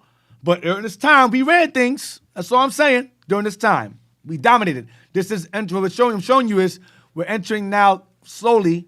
This is the beginning of stages of the Dark Ages. I'm showing you because Drake wasn't ruling as of yet. At this time, Rome was still on the rise. Blah blah blah blah yada yada. But these settlements established the Dark Ages, and us and their descendants eventually taking over Europe. That's what I'm going into. Go ahead. The exploitation of this empire and trade made Carthage, in the 3rd century BC, the richest of Mediterranean cities. Tariffs and tribute brought her annually 12,000 talents, 20 times the revenue of Athens at her zenith. So 3rd century goes into the actual Hamites. So they already conquered these areas before Israel came along and took over where they left off. So he's giving you their past revenue and so forth, and what we came into when we took it over in around the 500s BC. All right, go ahead. The upper classes lived in palaces, wore costly robes, and I'm sorry, around the 800s or so, maybe before that, around that time. Go ahead, 500s, 800s, around in between that time. Go ahead. The upper classes lived in palaces, wore costly robes, and ate exotic delicacies. The city, crowded with 250,000 inhabitants, became famous for its gleaming temples its public baths, above all for its secured harbors and spacious docks. So yeah, public baths and temples. So we stay clean. It wasn't filthy. Go ahead. Each of the 220 docks was faced with two iconic pillars. Ionic pillars, sorry. So that the inner harbor, Kothon, presented a majestic circle of 440 marble columns. We had marble columns. 440 marble columns. We talking about marble countertops. Yeah, marble columns. Imagine how those palaces look. Hey, those and temples look. Right. Those public baths was also portrayed in Spartacus, and it showed you the only wealthy people could go and wash up, and they had like sanitary like bathrooms. They didn't have just a hole that you just go into. Everything was sanitary. Everything was good, but really not them. That was us. You know what I mean? We had the understanding to be clean. You going? Thence, a broad avenue led to the Forum, a colonnaded square. A colonnaded square adorned with Greek sculpture and containing administrative buildings, commercial offices, law courts, and temples. We had commercial offices. We had law courts, City Hall, Wall Street. We had all of that among ourselves. And Dick, if you look at it, right, they still kept the Greek customs. Yes, we did. Right, we still maintain the Greek assimilation somewhat. That's why I said we run holy. And they ran away from the Greeks to start that. Right, only to copy it for themselves. Right. Go ahead. Or law courts and temples, while the adjoining streets, orientally narrow, teemed with 1,000 shops, plying 100 crafts and resounding with bargaining. Go ahead. We had streets. Go ahead. Houses rose to 6 stories and we had 6-story houses. 6-story houses. 6-story houses. 6 floors. Go ahead. And often crowded a family into a single room. Damn. In the center of the city, providing one of many hints to the later builders of Rome, stood a hill or citadel, the Bysra. The Bysra. Here were the Bursa. Here were the treasury and the mint, more shrines and colonnades, and the most brilliant of Carthaginian temples, to the great god Eshmun. Pagan as hell. Go ahead. Around the landward side of the city ran a threefold protective wall 45 feet high, with still higher towers and battlements. Within the wall were accommodations for 4,000 horses, 300 elephants, and 20,000 men. Outside the walls were the estates of the rich, and beyond these, the fields of the poor. See that? So we had big, high-built walls. We had rich and poor. Go ahead. We're gonna stop at what did I say? Stop at glass beads. Keep going. We're gonna see who these Carthaginians are. Watch. The Carthaginians were Semites. The Carthaginians were Semites. They were Semites. Watch this. Akin in blood and features. They were akin in blood and features. Go ahead. To the ancient Jews. They were akin in blood and features to the ancient Jews. Thank you. Now you're all right. My man's so confused. He's like, yes? I'm trying to get his attention like that. Oh, man. No, the Carthaginians were akin in blood and features to the ancient Jews. There you go. So they were Jews. They were akin and features and blood to the ancient Jews. Ancient Jews. All right? Same people. Go ahead. Their language now. And then struck a Hebraic note. Their language now and then struck a Hebraic note. That's in Babylon, Timbuktu. Same thing. Go ahead. As when it called the chief magistrate shofets, the Hebrew shofetim. Plural. Go ahead. Or judges. They called their chief magistrates judges. Shofets. Keep that in mind. Keep that word in mind. Shofets. Or shofet, as in judges. Keep that in mind. Shofet. Watch it. Keep on going. Go ahead. The men grew beards. The men grew beards in their face. Go ahead. But usually shaved the upper lip with bronze razors. And shaved their mustaches low. Go ahead. Most of them wore a fez or a turban. He wore a fez or a turban. Go ahead. Shoes or sandals, and a long, loose gown. But the upper classes adopted the Greek style of dress. Upper classes of us adopted the Greek style of dress. Watch this. Dyed their robes with purple. We dyed our robes. We wore purple robes. Watch this. And fringed them with glass beads. They fringed their garments with glass beads. They wore glass beaded fringes on their clothes. Greek style, but still fringed. Right, keeping the law. Keeping the laws. That sense of the law. Right. Yep. Like how we do today, pretty much. You have these shirts we wear. This is not our style. Right. But we fringe it. Right. You understand? Same thing. Same exact thing. So now, what I want. Let's go back to where we at? Hold on. Beads. Let's get African presence. Page 11.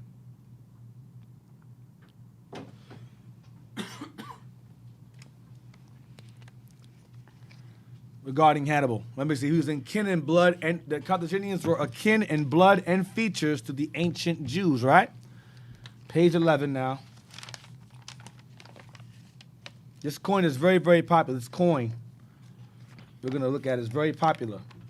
It's a description of, remember it said we had minted coins, and we also had money currency. Right. We had minted coins. Now, when you mint a coin, you're not going to put a regular servant or slave on your coin. You put someone of significance or status on the coin, like the presidents or a Caesar, like Christ said. Who do you render, whose inscriptions on this coin? Right. Caesar. So now, page 11, we're going to start at,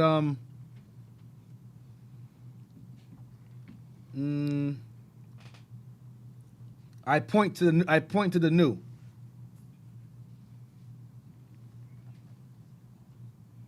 I point to the new on page 11. Go up. It's at the top, D. I marked it. Yeah, I point to the new. It's a pencil mark. Okay, go down. Right there. I point. It's not marked. Okay, I point to the new. Right there. I point to the new. All right. I point to the new. Put a cursor there. Right there to the corner. I point to the new skeletal evidence in Carthage at the height of its power. We just read the height of its power just now. We just read it. How they were living, how their money currency was, their navy bases, their walls, the rich, the poor, their streets, the money they made, the tribute and so forth later on in place of the Sidonians. Go ahead.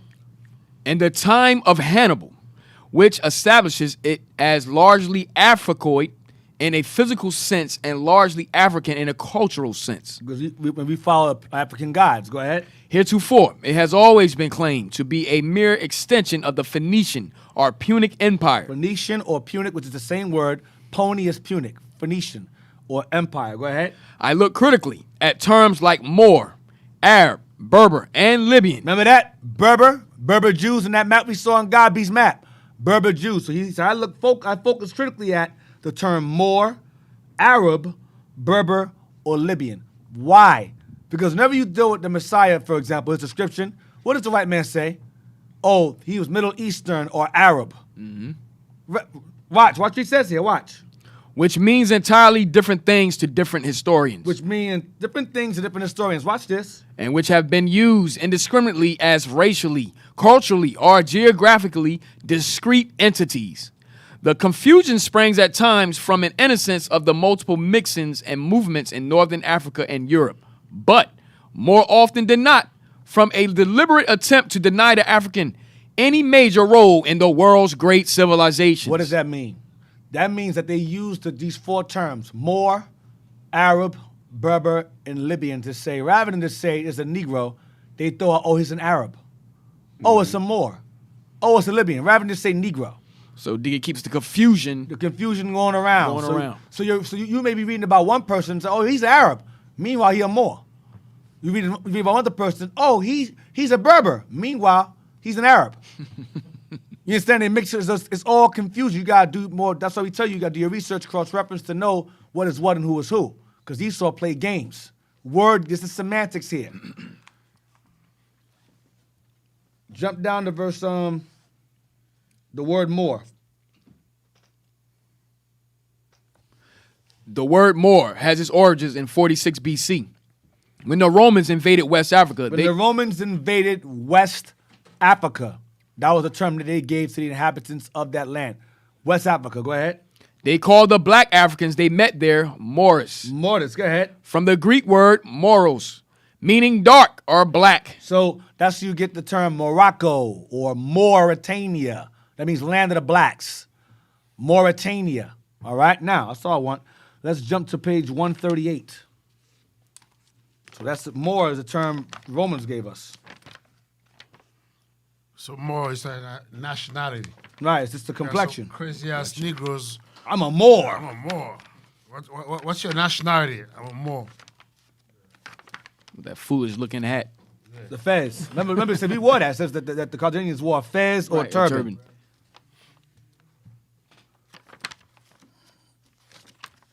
138. Now you see a young man. Who happened? Mr. LaQuack said that's his baby picture. Damn. So you see here it says perhaps this image here. Go up, please. Go up to the writing above.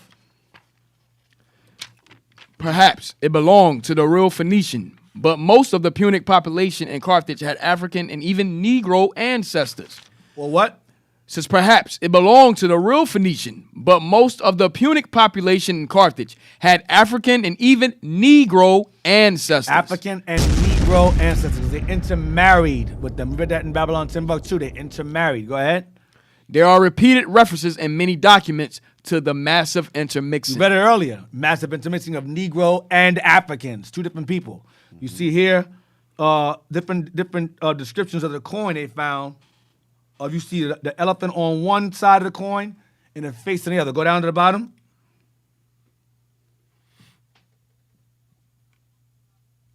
Blow it up.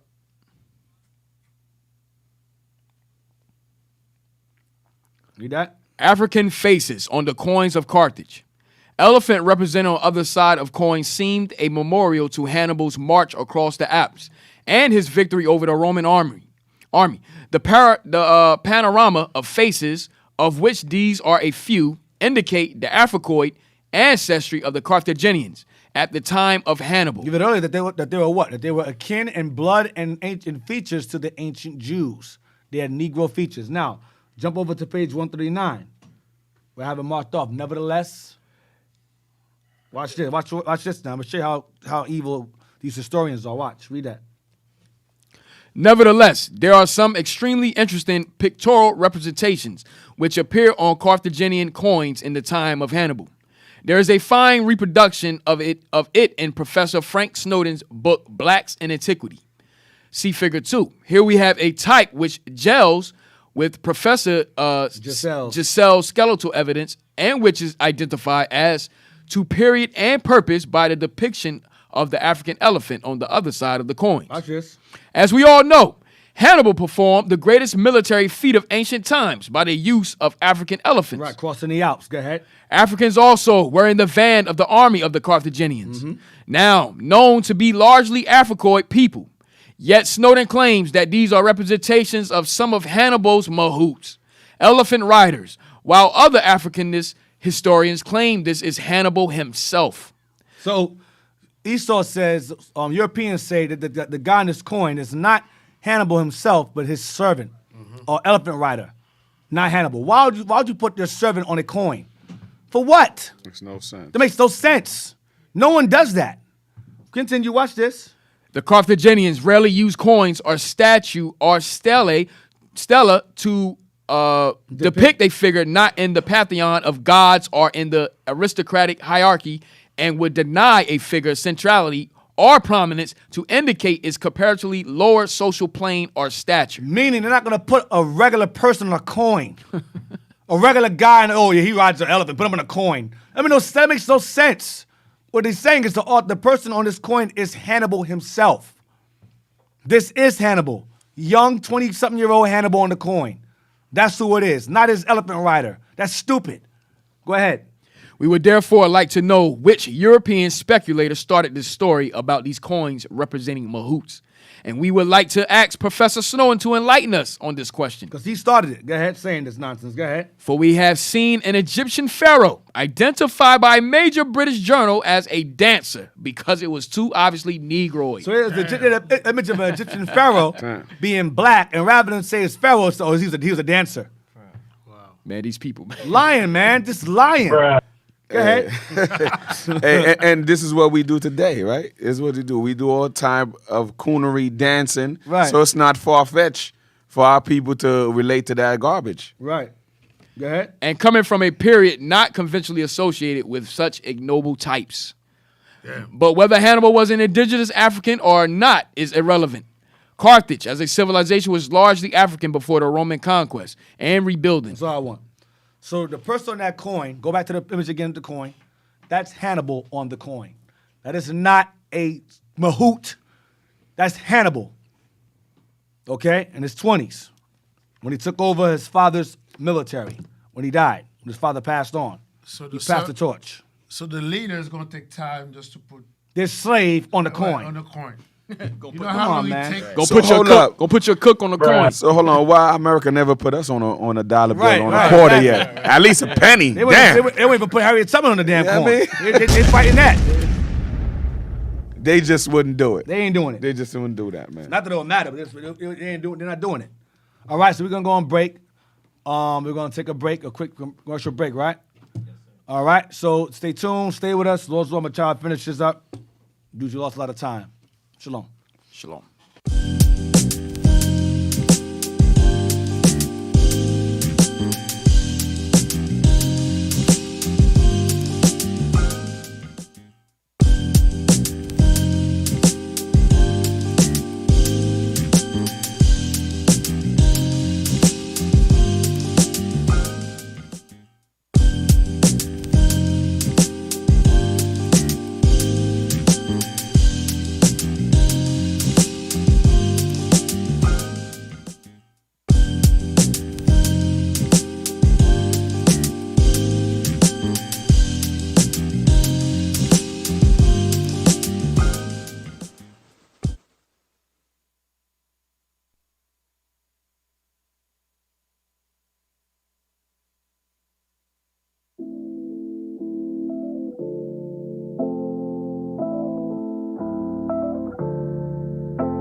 They try to put us under.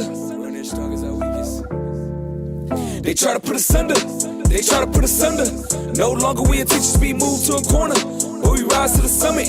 And we rise like the center. I'm Bobby Boucher. I'm Bobby Boucher. When it comes to that water, I'm Bobby Boucher. I'm Bobby Boucher. When it comes to that water. Like Bobby Boucher, I'm cleansing my ways, building up my faith. I'm on my way, walking through them gates, hoping that I get saved.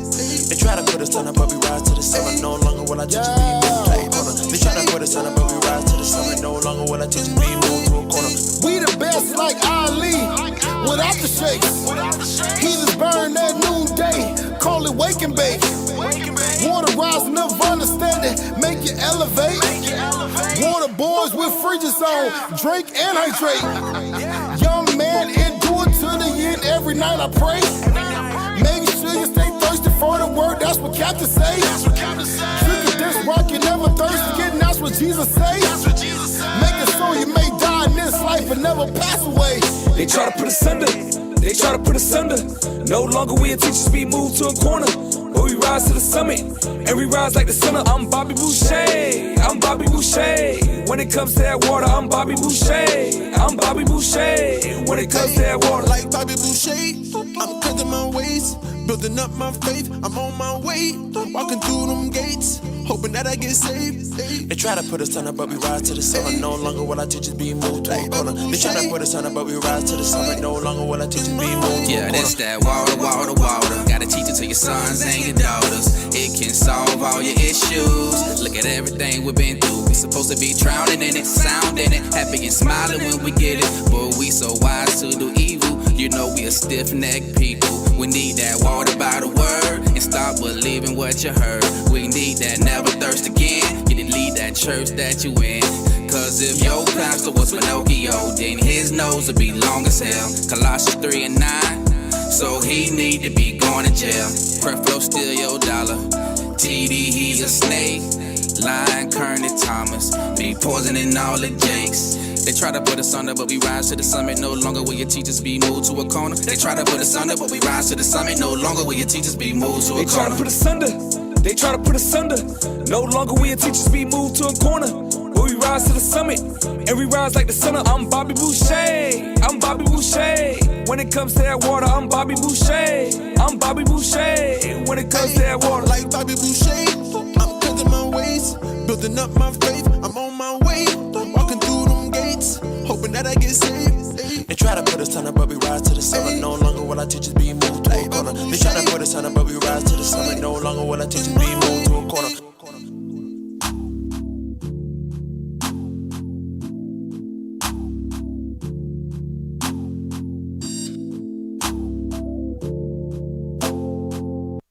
Now that's what I call high quality H2O. What is that?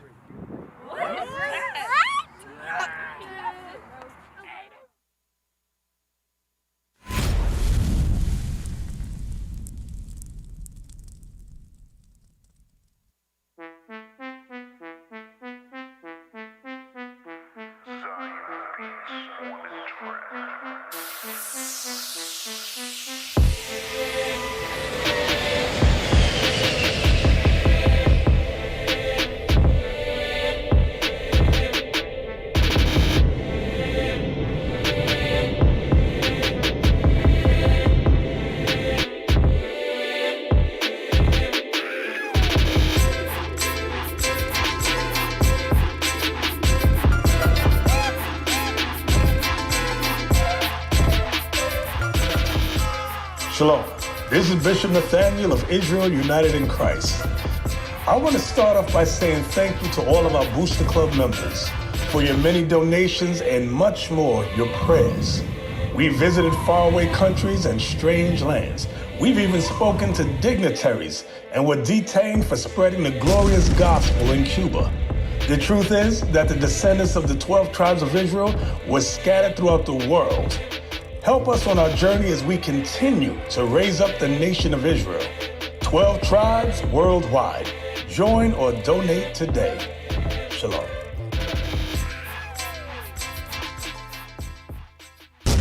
We used to scream black power while Heron was pushed. But at the end of the day, nothing's in vain. IUIC has been given a vision. The tents of Judah has risen. Many has attempted the mission. Minor murmuring, omitting, and missing the mark.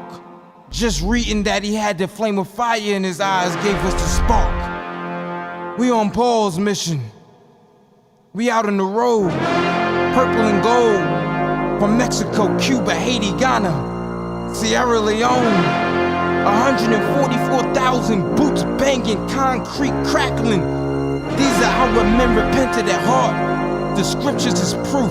IUIC, we deliver the truth.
Yeah.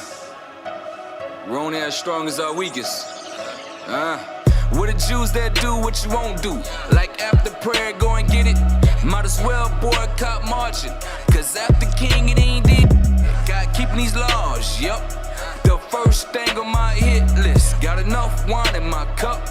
With a patch of beer to go with it. I'm illuminated, I shine.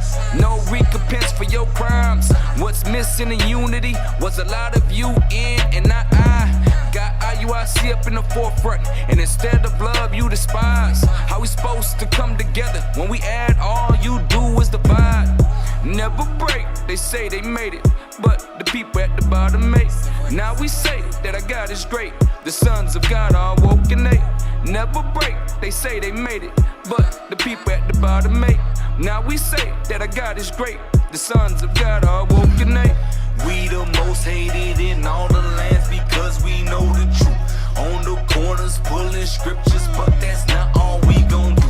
We don't lie, we don't steal. Serve Most High with our zeal. We gon' grind, ain't no chill. Serve Most High with our zeal. These boys don't know what's finna happen. Them boys about to break this up right now. Break this up right now. Good afternoon. This is South Florida Park Security. How may I help you today? Yeah, hello. I see a bunch of blacks and Hispanics. They getting ready to fight. Look like it's about to be a riot. I think I see some guns too. Oh, this is unfortunate. Where are you located, sir? Yeah, I'm pulling up to the park right now. Well, how do you know that they're about to fight? Shout out to the haters. Israel, yeah, we made it. Call them out, make them fake it. Call them out, make them fake it. Vocab, we smell your bacon. You sisters, we see you waiting. Wicked brothers, we hear you stating. The prophets, we standing patient. On Messiah to render judgment. The Israelites gonna love it. The prophecies you do not fit. The king said you will not sit. Black Messiah, yeah, we rich. Black Messiah, yeah, we rich. Making them mad with the truth. Southern poverty, law is sick. James Esau, now you quiet. Cause you see that we ain't lying. We the people of the book. Spiritual Israel be silent. Your pastor left you on the island. Don't know that you now you was crying. Join the prophets, yeah, we got you. Join the prophets, yeah, we got you.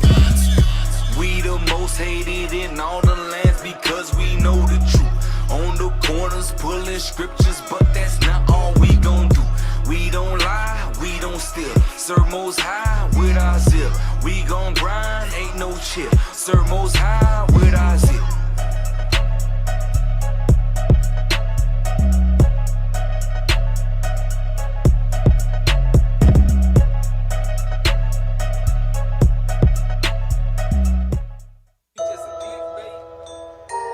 Hey, shout out to all you heretics out there, man.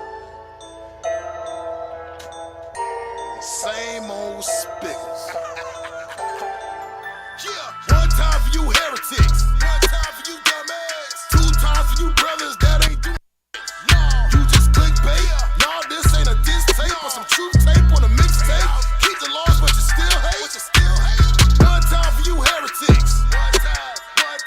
Two times for you brothers that ain't doing. Come on, you just clickbait. Y'all, this ain't a diss tape or some truth tape on a mixtape. Keep the laws, but you still hate.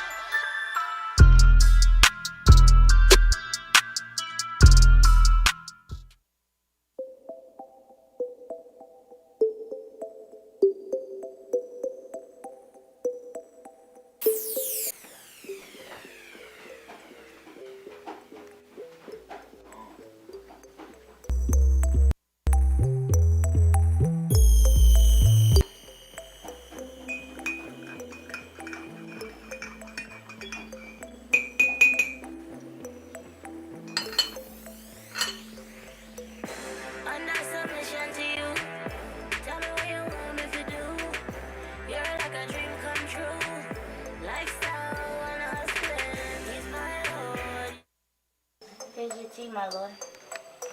Nice. The song is almost done. Tell me what you think.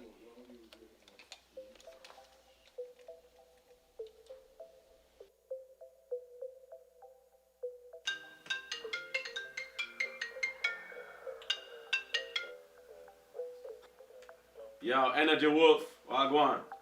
Yo, shalom, Most High Christ, bless. Yo, the tune Hot Brethren. Come to, man. Yo, what you said? The tune are going wicked? Yeah. The tune we do the other day? Yo, for real? Yo, you know what the man said? Yo, the tune are going wicked, bro. Yeah? Yeah, so, yeah, We're up on way over there, man. We're up on way over there. You see me? All right. Yeah. All right. Yo, 20 minutes. 20 minutes. That's good. All right. That's nothing. All right. Yeah. For real.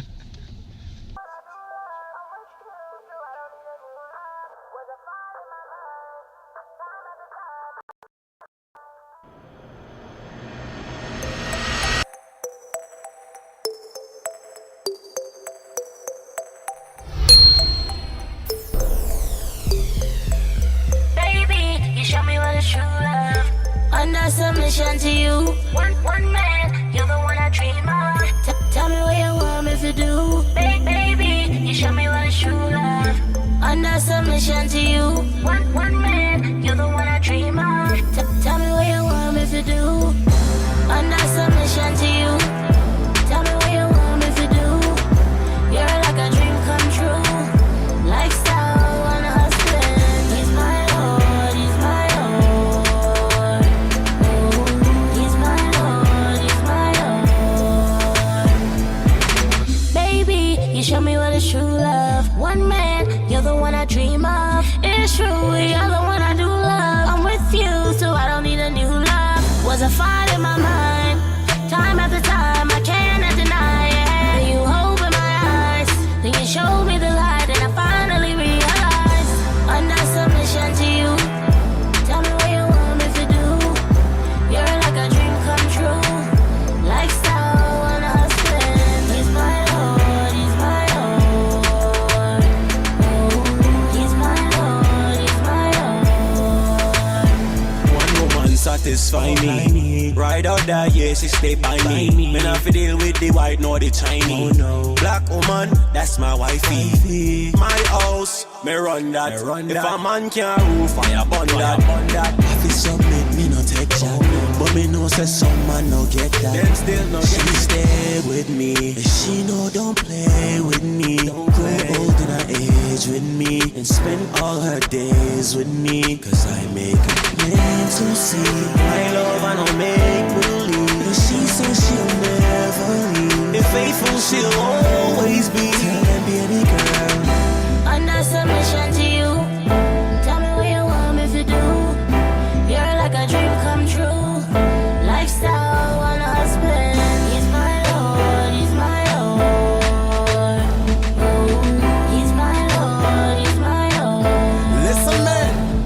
Like Eve, woman was created to serve men, but the white man said 50%. Revelation 12:9 of the scripture show them. That same deceiver is the serpent. Section 8, who you think she perceives as her head? With the white image of Jesus he put into her head. When you demand respect like Mr. Birdman, them a look and you're crazy like it's a burden. When this occurs, vexed and pissed at her, left the kids with her when she dissed the program. Things get worse when the children don't have a male figure in the house to whoop and grow them. Half young girls, the opposite of virgins, and dogs going to jail until the world ends. No McGee's or the devil, twist up your nets. This one is a brother to sister moment.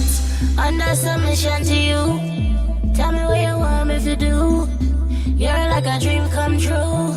Lifestyle on a husband. He's my Lord, he's my Lord. Yeah, man, this is a family matter, man. To all of the man, them. You understand? According to the scripture, hear this. Saying I love you can't take care of children. You have to provide food and plate for them. Give the woman money, nice appearance for them. Stop depend on your parents, your parent for them. You have to have pity and patient with them. With bare compliments and get straight confidence. It's not complicated if you comprehend that you have to love your wife like you do love yourself. Under submission to you. Tell me what you want me to do. You're like a dream come true. Lifestyle on a husband. He's my Lord, he's my Lord. He's my Lord, he's my Lord. Baby, you show me what is true love. Under submission to you. One man, you're the one I dream of. Tell me what you want me to do. Baby, you show me what is true love. Under submission to you. One man, you're the one I dream of. Tell me what you want me to do.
Hey, we're back. After a quick commercial break, we are back, and we're gonna start off with where we at? Left off with where we left off at? Hannibal and the coinage of Hannibal. Coinage of Hannibal, yes, sir. Right, the coinage of Hannibal and the nonsense that they try to push regarding his servant being on a coin, which makes so damn sense. So let's get some more. Let's get next book, the Indians.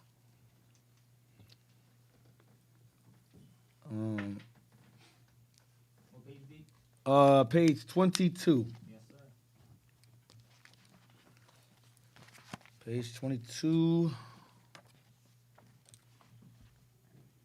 We're gonna start at hold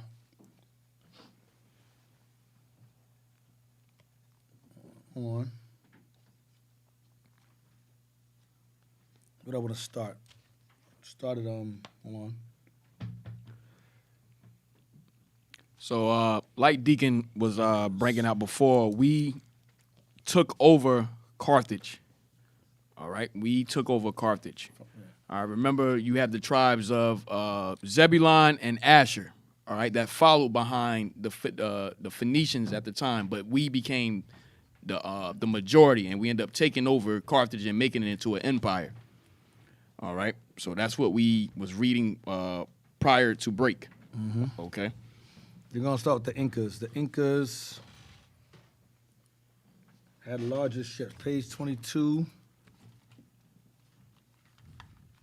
I know it's page 22. Hold on a second.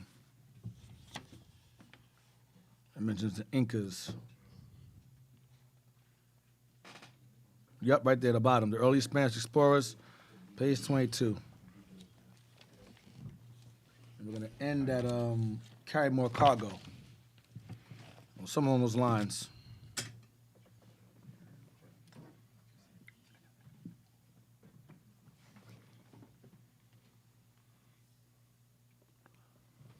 The bottom paragraph of page 22.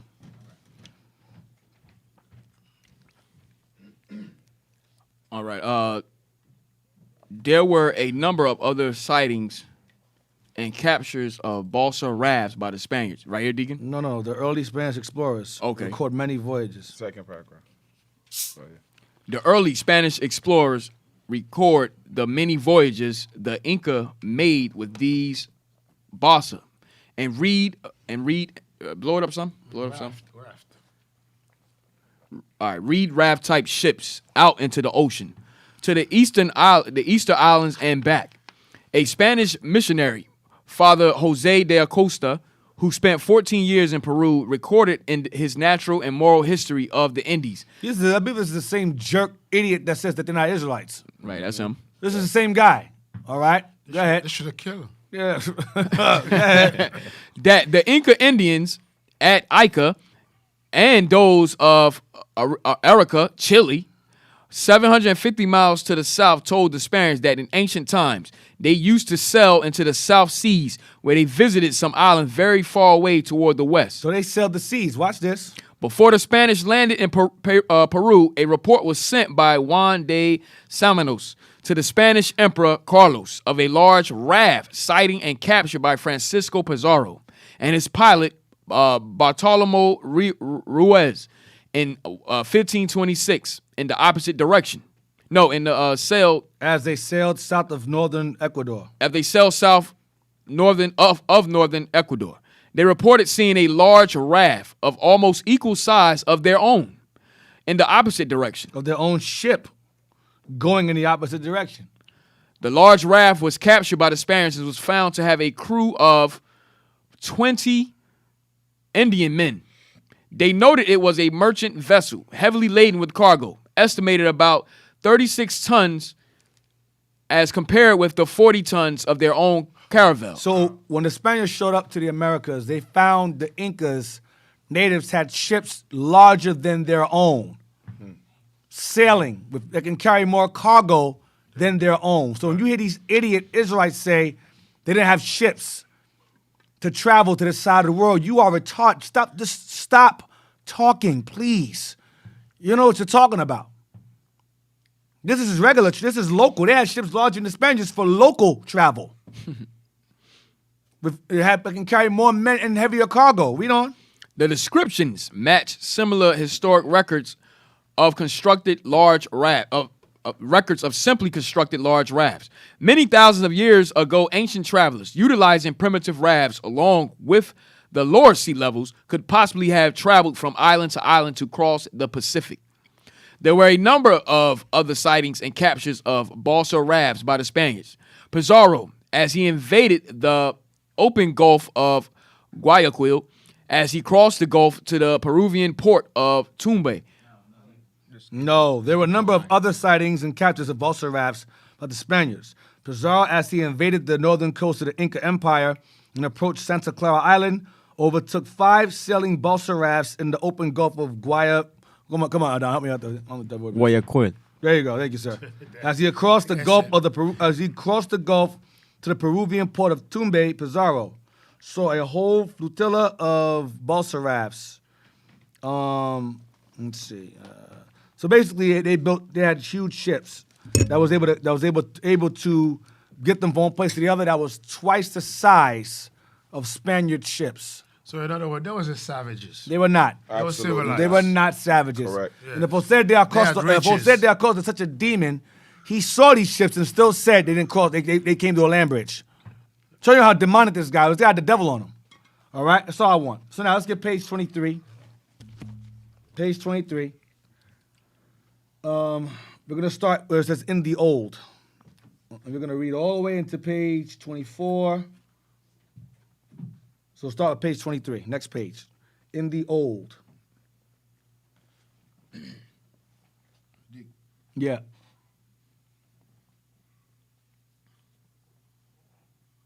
Yes, thank you. Page 23, in the Old. In the Old Testament, it is noted that in 900 BC, King Solomon employed Hiram of Tyre in Phoenicia. Hold on, in the Old Testament what? In the Old Testament, it is noted that in 900 BC. Remember that? We always come across that year, 1000, 900 BC. We always come across that time frame of Solomon's travels, his naval fleets and explorations. It's around this time. Remember we read about the Native Americans to this side of the world. It says they're around here around 1200s, 900s BC. Same time. Go ahead. King Solomon employed Hiram of Tyre in Phoenicia to build large ships that would enable him to trade in Ophir, Somalia, or India. Right, so we sailed the Pacific Ocean as well as the Atlantic. Go ahead. From 500 BC to 1 AD. From 500 BC to 1 AD. Remember, 500 BC is when the Carthaginians started taking over. Punic. It said during that time. All right, it's during the time of Babylon started rising up later on. Go ahead. To 1 AD. Go ahead. The Minoans. Minoans is Japheth. Etruscans. Is Japheth again. Phoenicians. Phoenicians is, the ancient Phoenicians will be Ham. Go ahead. Celts. Celts are Celts. That will be 3 types of people.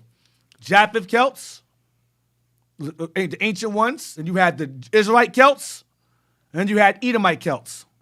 Would be the Irish, right? Whites, right, the white ones. The original, we're going to get to that, the Celts. So keep the term Celts. I'm not jumping ahead. I'm getting excited. I hear words, I'm like, oh, Celts, all right. So I'm going to try to calm down, but keep the term Celts or Celts in mind. Celtic, whatever. Right. Keep it in mind. Go ahead.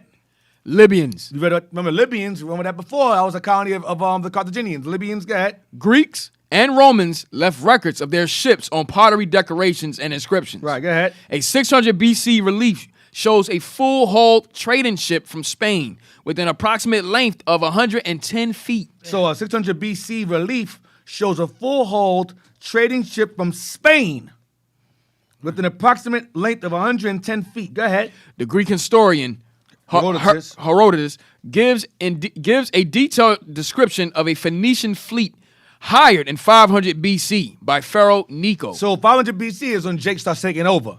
There's a Phoenician fleet hired in 500 BC by Pharaoh Necho. Not necessarily taking over. He arrived 500, 800, it's just backwards. Yeah, so 500 is later on, right? 800 backwards is later on. Yes, it's Jake taking over. So his fleet hired in 500 BC, right? A fleet hired by Pharaoh Necho. Go ahead. Or Necho. Go ahead.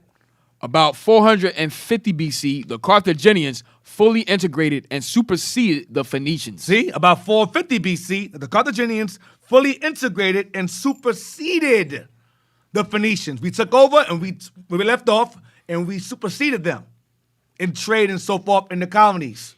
You read this? Oh, we've been reading this for the past half an hour or so. Right. The Carthaginians fully integrated and superseded the Phoenicians. So they took over where Ham or ancient Phoenicians left off. Go ahead. From their seaport. From their seaports. Go ahead. Along the 1400s. Remember, the Phoenicians were the ancient Walmart. They were the ancient Costco's, BJ's of their time, Amazon of their time. We took over in that business. Remember, we worked for them. It mentions Judah, it mentions Israel, it mentions Dan. So we already knew the ports. We knew how they worked. So we took over. It wasn't that hard to take over. Go ahead. The Inca stones were rounded rather than square. Wait. Phoenician seaports along the Mediterranean. You got that? Along the Mediterranean? Along the Mediterranean is where we're at. Don't skip around. We're going to stop at page 25. No, we're going to stop. Wait, where we at? Page 22, 23, and page 40. I don't have 24? No. I need 24. No, there it is. 24. Right 24, yes. So, hold on. From their seaports along the Mediterranean. Yeah, that's it, Deacon. Go ahead, come on. We're going to stop at, and it says America. Keep going. Along the Mediterranean. So, wait, I'm going to read it again. It says, the Carthaginians fully integrated and superseded the Phoenicians from their seaports along the Mediterranean Sea. That's you have Tarsus, you have Phoenicia, you have Greece, Crete, all borders the Mediterranean Sea. Go ahead. And the Mediterranean Sea eventually floods into the Atlantic Ocean. All right, read on. Their large ships traveled to Africa. So their large ships, the Carthaginians, their large ships traveled to Africa. Carthage, watch this. India and Britain. And where? And Britain. That's an important part. That's an important part to remember. And their ships traveled to Africa, India. Remember Solomon's travels back to Ophir, Pacific Ocean, and Britain. Why they go to Britain for? Continue. And were reported to have crossed the ocean waters to America. Oh. And their ships were reported to have crossed the ocean to America. The Carthaginians came to the Americas. It's reported. They did. That's all I want. But keep Britain in mind, though. That lets you know they was over here. Now, we sailed the Atlantic and the Pacific. From Solomon until Carthage. Now, let's get page 24. No, page 24. Page 40. There was a large. Why'd I close the book for? Page 40. There was a large. You excited, D. Yeah, that's what it is. It's like you wanted to drop the mic, but you closed the book. Like, that's it. Yeah, exactly. Page 40, we're going to start at, there is a large. Large body of. Yeah, there it is right there. And we're going to stop at Central America. There is a large body of evidence indicating that the Phoenicians traveled to America. Oh, my gosh, man. I'm telling you, man. Carthaginian, same thing. Go ahead.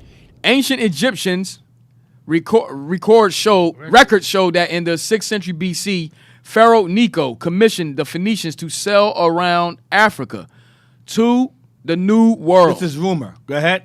The Phoenicians were noted for their seafaring skill and adventures, and for their ships, which were larger than those used by Columbus. We had ships larger than Columbus's ships. We had ships larger than Columbus's ships. So who's to say we couldn't get over here? Where y'all getting y'all understanding from? We had ships larger than Columbus's ships. We were far more advanced than Columbus. Esau played catch up with us. That's why it took a hard time for the Romans to defeat Hannibal and niggas. They were seafaring experts.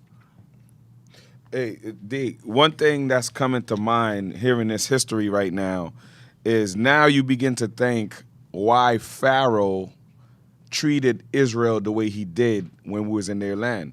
Remember in Exodus, the first chapter, he said, look at the people of Israel becoming greater, more and mightier than us. Right. And if they fall out of war, they could join side with the enemies and conquer us. Right. But when you look at that here, they did that by themselves. They didn't need no allies. Yep. to learn how to gain that wealth. Right. We had our own money system. We had empires. Now we talking about ships for Right. commerce, to traveling. Right. You know. So Sorry to cut you off. So same thing today. Our oppressors that read our history, they know where to cut our resources off. Right. For example, education. Mm-hmm. If we lack in education, could we come back to this understanding? Right. You can't. So the rumor of Pharaoh Necho commissioning them to come to America, no. Now, him commissioning them to sail the Atlantic Ocean, yes. Commissioning them to come to America, no. They knew about America long before the Pharaoh came around with that nonsense. All right? So it says their route, stop from there, their route. So we had ships that were larger than those that were used by Spaniards, by Columbus. Go ahead. Their route would have taken them to the eastern part of Central America. Their route would have taken them where? To the eastern part of Central America. You see that? That route would have taken them to America. Go ahead. An ideal corroborated by the similarity between the pictorial hieroglyph style of writing and pyramid-type structures found in Egypt, and in sites inhabited by the Olmec and Maya civilization in Central America. So what's this author saying? What's the author saying? He's saying that the same writings and structures you found in Egypt, you find it among the Olmecs and the ancient Mayan civilizations because they were among the Egyptians. They were the Israelites. They built those things. That's what he's saying. It's a very clear, these guys wrote in Egyptian hieroglyphs and so forth because we spoke Egyptian. We spoke Coptic. We spoke the Egyptian language. We learned how to build Egyptian megastructures. We learned that stuff. You understand? We learned that. So it says we found that among the Olmec and Maya civilizations in Central America. So it's not far-fetched that they sailed over here. So he's telling you here in this very paragraph that the Olmecs and Mayans come from the Phoenicians or the Israelites, the Carthaginians. They come from them. It's the same people, is what he's saying. Yep. The devil will tell you, we don't know how these big heads got here. Right, we don't know how they got here. We don't know. Enormous stone heads of Aliens Negroid-looking faces. right. We don't know how they got there. Aliens put it there. But yet you know how to go to the moon. You know how to go out of space. And split atoms. You know what I mean? But you can't tell how those stones got there. Right, you're confused. Hey, Devil's you're a liar. talking about like Mayans. That's Zebulon. Yes. What's their biblical sign? The ship. Yeah. Exactly. That's the biblical ensign, the ship. Right. And that's who were the first ones to arrive during what? Carthage's civilization. Asher and Zebulon were the first ones there, from which Hannibal and them derived from. Great point. Asher and Zebulon. That's where they derived from. So seafaring was their thing. It was always their thing.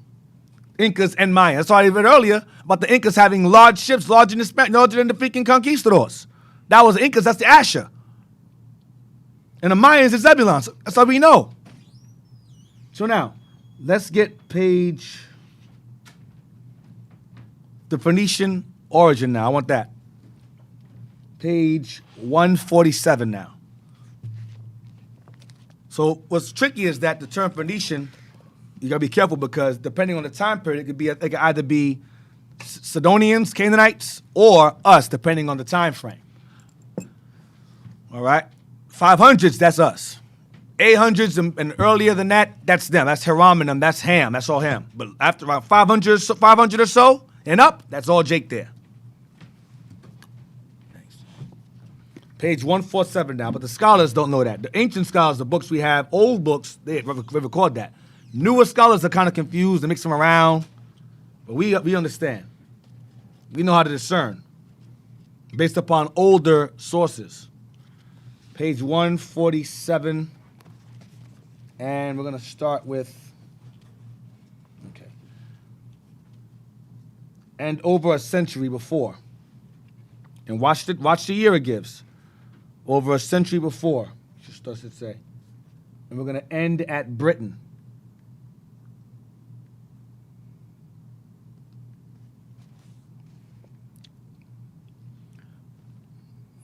Go back up top. It's up top. It's on the top. I have it circled and underlined. And over a century before. Yeah, it's underlined, but it's really bright, so you can't really see it. Right there, go back. And over, go back. Right there, and over right there, over a century. Put your cursor there. And over a century before Pathias, the Phoenician admiral Hamilcar. Matter of fact, do me a favor, go up to the top of the page. Right there. Britain. Yeah, go ahead. Britain civilization in 500 BC. Remember I said to you that year is very important, remember? How we took over Carthage, we took over the Sidonians, trade and commerce. It says Britain civilization. You know what Britain it goes back to? It goes back to Britain. Remember we went over there to Britain, if you read earlier, we sailed to Britain. And we collected tin from over there. And we colonized it. So it's saying Britain civilization in 500 BC. Now we're going to read how we ended up in Britain. Read the next part. I'll go back to it again. And over a century. And over a century before Pathias, the Phoenician admiral Hamilcar. The Phoenician admiral Hamilcar. Remember the god Melkart from the last episode? Melkart. Hamilcar was a common name among the Carthaginians. Hamilcar was an admiral, a navy fleet admiral of the Carthaginians. Go ahead. From Carthage, voyaged about 500 BC. They go that year again. Go ahead. Round part of Britain. Around where? Part of Britain. Around part of Britain's an island. Around part of Britain. Go ahead. To report on the 10 producing region there. On the what? The 10 producing region there. To report on the 10 producing region there. 10 producing. Go ahead.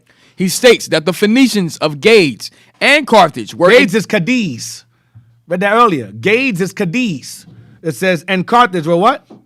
He states that the Phoenicians of Gades and Carthage were in the habit of sailing the British seas and refers to the hardy folk of Britain. And refers to the hardy folk of Britain. So as he states that the Phoenicians of Gades and Carthage were in the habit of sailing the British seas and refers to the hardy folk of Britain. The hardy folk of Britain. Now, let's jump down to the bottom of the page. Found something very interesting. Down to the bottom of the page. The hardy folk of Britain. The only ancient Israelite king of which there appears to be any epigraphic or contemporary record are Jehu, son of Kimri. Son of Kimri, go ahead. Which latter name is supposed to be Omri. Omri, remember Omri? King Omri, Ahab's father, who tried to assimilate the Canaanites and Israelites into one culture. You remember him? He did trade, he did business with Ethbaal, Jezebel's father. Omri, same guy. So Kimri, Omri is the same person. Watch this. Of the Old Testament. Who was what? Who is mentioned in the tribute list of the Assyrian king Shalmaneser II in 842 BC. And Hezekiah of Judah, who is mentioned in the tribute list of the Assyrian Sennacherib in 701 BC. So what it says here, what was that? 3. Is it 3? It says the hardy folk of Britain. And it mentions the Cymry here for a reason. I'll probably get to that later on. I don't have it written down right now, but I'm pretty sure I'll come back to it eventually. But keep that in mind. Keep that term in mind. It says that he states that the Phoenicians of Gades and Carthage were in the habit of sailing the British seas and refers to the hardy folk of Britain. Because the people who've sailed the British seas, these Phoenicians here became known as the hardy folk of Britain. These Phoenicians or Carthaginians that sailed to the British seas and resided there and stayed there became known as the hardy folk of Britain. Then it mentions these guys. It mentions Omri here, a northern kingdom king, because northern kingdom Israelites sailed here. Now, someone had asked on the comment board, are the Anglo-Saxons northern kingdom? The answer is yes, and the answer is yes. However, the southern kingdom eventually arrives there, and they also become known as Anglo-Saxons because it's sons of Isaac. Right. Isaac had Jacob, and Jacob had 12 sons. So not only is northern kingdom Saxons, but Judah is also. They arrived there later on. That's later on. I'm going to get to that.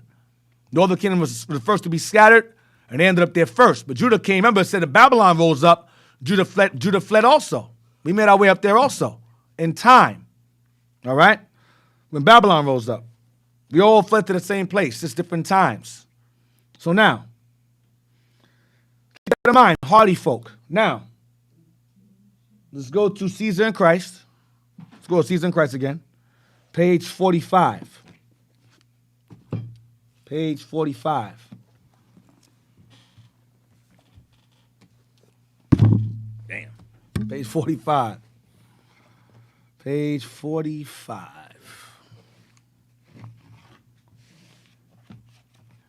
Hold on, let me get there with you. Okay, we getting to the family now. Huh? Yeah, man.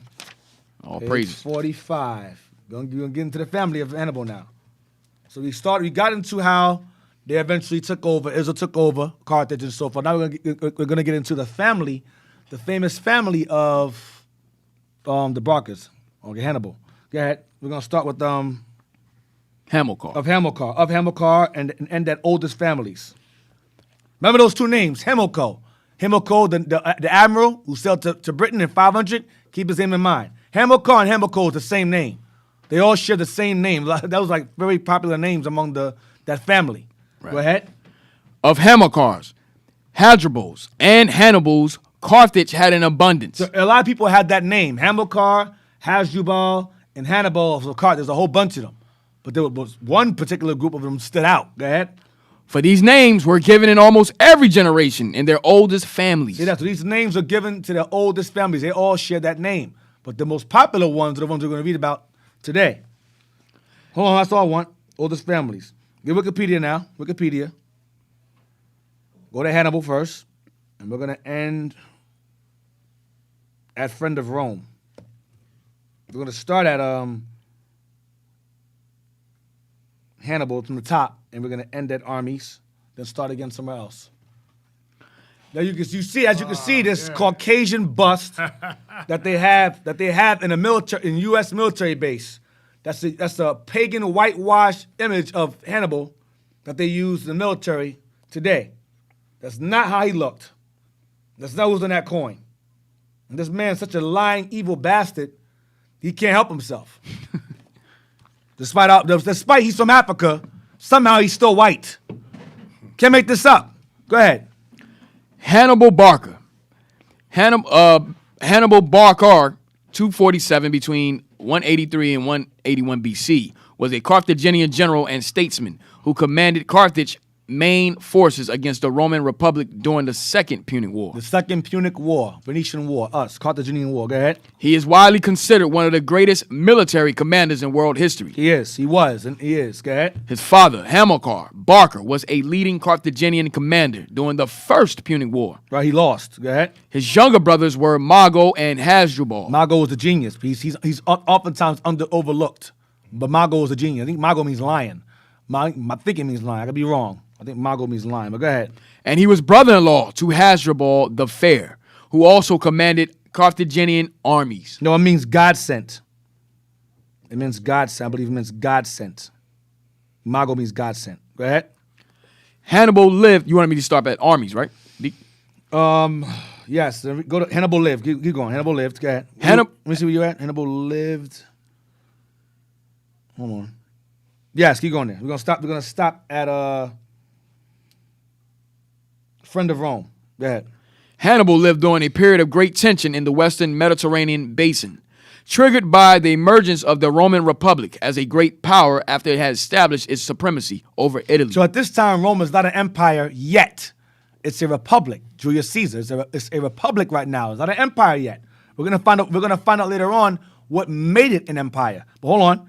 So you have Mago, and Hasdrubal, and his brother-in-law. So his sister married a brother named Hasdrubal as well. Hasdrubal the Fair, or Hasdrubal the Pretty Boy.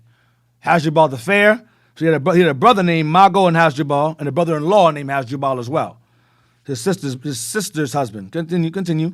Although Rome had won the First Punic War, revanchism prevailed in Carthage, symbolized by the alleged pledge that Hannibal made to his father, never to be a friend of Rome.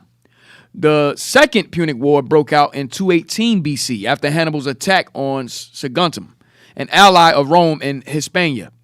He then made his famous military exploit of carrying war to Italy by crossing the Alps with his North African war elephants. That explains to you why there was elephants on the back of that coin, symbolizing his defeat of crossing the Alps with the elephants. Go ahead. Sorry to cut you off.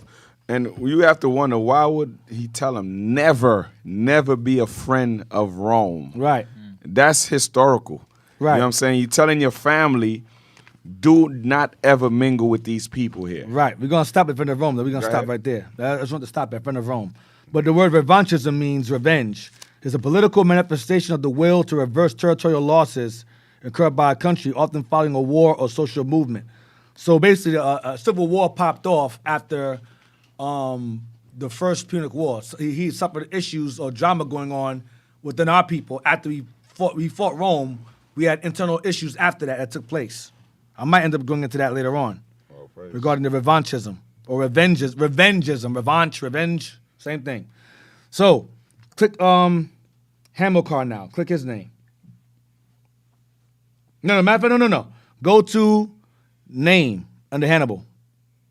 Name. Click name. Go to name. And we're going to end at Barcids. Hannibal was a common Carthaginian personal name. It is recorded in Carthaginian sources as Hannibal, Punic. It is a combination of the common Carthaginian masculine given name Hanno. So Hannibal is Hanno. So it's two names in one. Hannibal.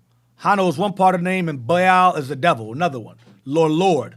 Hannibal. Go ahead. With the Northwest Semitic Canaanite deity Baal, Lord. Literally Lord. So we worship the god deity Baal. So it's Hannibal. Go ahead. Its precise vocalization remains a matter of debate.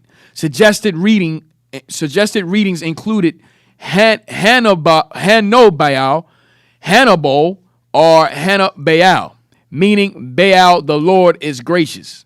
Baal has been gracious, or the grace of Baal. But watch what Hanno means. Read on. It is equivalent to the Hebrew name Haniel. Haniel. So Hanno is Haniel. But rather than Haniel, as in Haniel is the God of Israel, he said, now we're going to make it Hanno Baal. Hanno, the devil, instead. We simple. All right? Go ahead. Northern Kingdom. Yeah. Oh, snap. Go ahead. Greek historians rendered the name as Anubis. So Haniel means grace of God. So it means grace of Baal. Or Baal is gracious. That's what Hannibal means. Haniel is grace of God, and Hannibal is grace of Baal. All right? So, keep going. Keep going. We're going to stop there. It says Barcids. Keep going. The Carthaginians did not use hereditary surnames, but typically were distinguished from others bearing the same name using patronymics. Or epithets.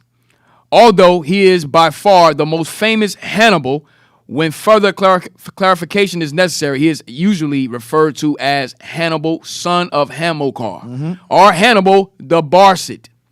The latter term applying to the family of his father, Hamilcar Barca.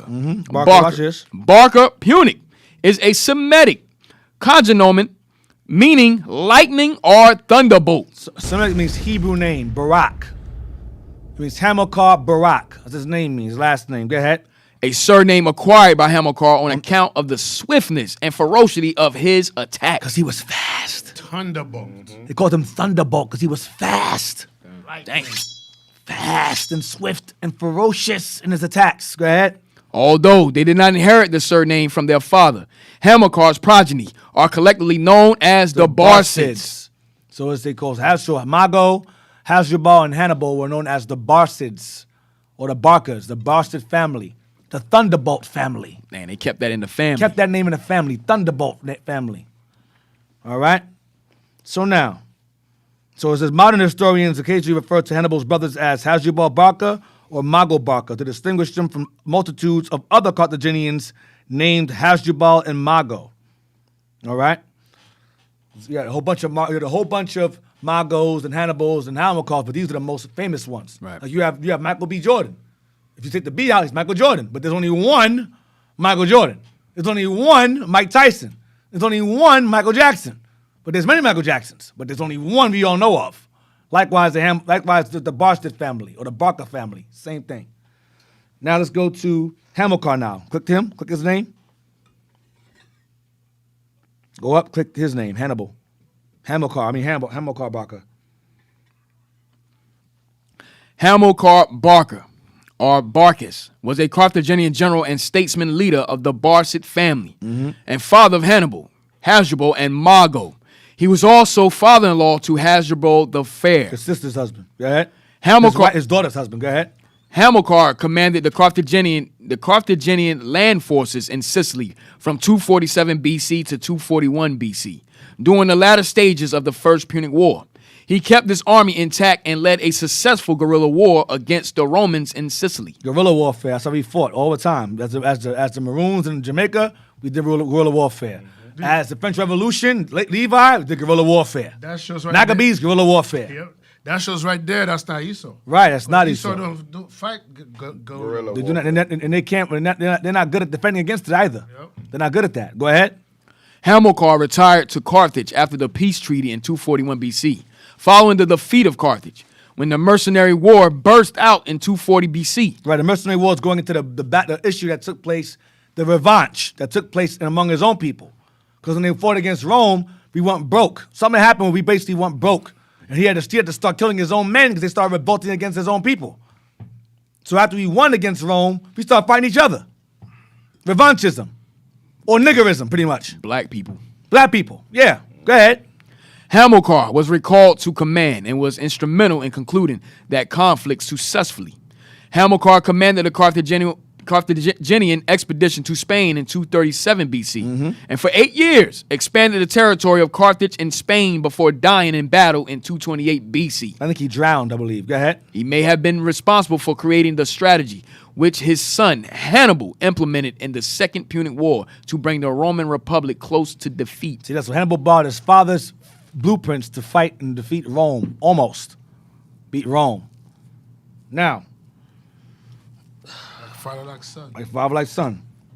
Let's click name for Hamilcar. Name.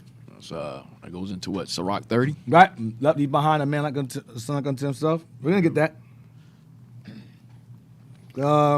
We're gonna get that. We're gonna get that. Yes, so as well. Name. Go to name. Hamilcar.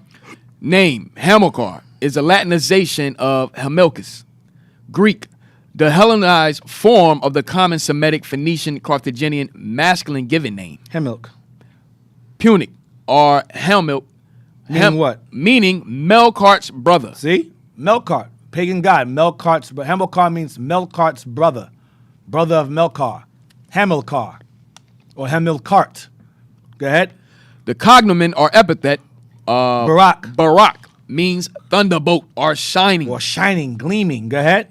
It is cognate with the Arabic name Bark, Maltese word Burka, and the Hebrew name Barak. The Hebrew name Barak. There you go. Go ahead. And equivalent to the Greek Koranos, which was born by many commanders contemporary with Hamilcar and his son Hannibal. So even commanders after them took their name, Hamilcar and Hannibal, even after that. And Spartacus shows that, because they took the name Barca, remember later on. So, let's jump down to, I'm going to, trying to find where it mentions Xanthipus. No, read early life, that's where it is. Early life, we're gonna end that soldiery in early life. No, we're gonna read early life, and we'll find Xanthipus somewhere in here. Xanthipus, I think. Go ahead. Little is known about the origins or history of the Barca family prior to the Punic Wars. Quoting Tony Bath, the Barca family, which originally came from Cyrene, was a powerful one, but not at that time among the first families of Carthage. Cyrene was in modern Libya. Unfortunately, Tony Bath omits references. Lance Surge states that Hamilcar's family was part of the landed aristocracy of Carthage. Right, so Cyrene was in, it says the Barca family was which originally came from Cyrene. They came from Cyrene, which is Libya. That's where the family descends from, Libya. That's why you saw in the Gabi map that said Barca Cyrenaica. That's where he's from. So they took over. Right, it's right. We lived from there. Go ahead. Hamilcar was a young man of 28 when he received the Sicilian command in 247 BC. By this time, he had 3 daughters, and his son Hannibal was born during the same year. So he had 3 daughters. So he had 3 sons and 3 daughters. And one of those daughters married Hasdrubal the Fair. All right? Trying to find where it mentions Xanthipus. Move it up. Trying to find Xanthipus. Xanthipus And that so it's a soldiery. Try to find Go up. soldiery. Go ahead. You can type in finding page. I'll do it. Let me see Xanthipus. Move it up. Go ahead.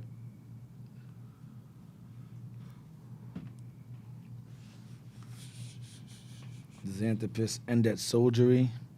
Let me try soldiery. Go up some more. Maybe he's not in here. Hold on. He's not. Go to he's not in here. Go to Xanthipus. Real quick. Type in Xanthipus. Wikipedia. I'm gonna show you who Xanthipus is. He won the First Punic War, but he had help. But the Negroes messed it up and caused problems afterwards. So he had to mess around and fix his own land after he defeated Rome. X. These Negroes are stupid. XAN. THIPPUS. THIPPUS. Xanthipus. There you go. Yeah. Yes, of Carthage, yes.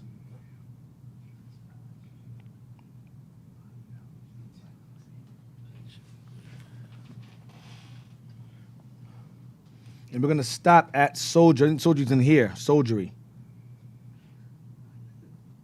Hold on, let me type in soldiery. I know it's right here, Dick. I see it. Yeah, we're gonna stop it. We're gonna stop there. All right. You want me to go up, start at top, or Diodorus says that Xanthipus?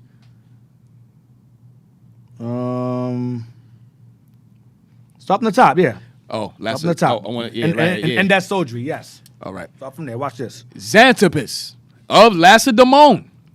Stop. Xanthipus of Lacedaemon. That name, that's not familiar, Lacedaemon? Yep. That sounds like a place called Sparta. 300. The 300. This is Lacedaemon. He's from Sparta. Go ahead. Also in the Maccabees. Also known as Xanthipus of Carthage. Right, in the Maccabees, Lacedaemon. Go ahead. Was a Spartan mercenary. What was he? A Spartan mercenary. He was a Spartan mercenary. Go ahead. Was a Spartan mercenary general employed by Carthage during the First Punic War. So Hannibal hired a Spartan for battle to teach his men the battle. So the Spartans and Hannibal and them teamed up to fight against the Romans. That's a dominant force right That's Israel all across the board. That's dangerous. Dangerous. So Hannibal's men and them know how to fight from Spartans. They can fight already. They learned to fight better and more strategically. They took it to another level. They evolved. Yeah, I remember one time you had brought the Walk with the Giants. Right. You want to know what I'm talking about? If you're confused, refer to the class I did called Walk with the Giants. Go back. It's like 4 parts. You go back and watch that. I'm not going over that again. Very dangerous grounds right there. I'm tired. That was like 5-hour class. I'm tired. So. He said that you don't want to hear Bishop's mouth. That too. Walk with the Giants. Walk with the Giants. Part 36. I was like, oh man. All right. Oh man. So Bishop was all the way across Africa. Yeah, and still said Walk with the Giants. So read it again. Xanthipus of Lacedaemon, Sparta, also known as Xanthipus of Carthage, was a Spartan mercenary general employed by Carthage during the First Punic War. He led the Carthaginian army to considerable success against the Roman Republic during the course of the war, training the army to a professional standard before defeating the Romans at the Battle of Tunis. Carthage. So he trained them to a professional standard. What do that mean?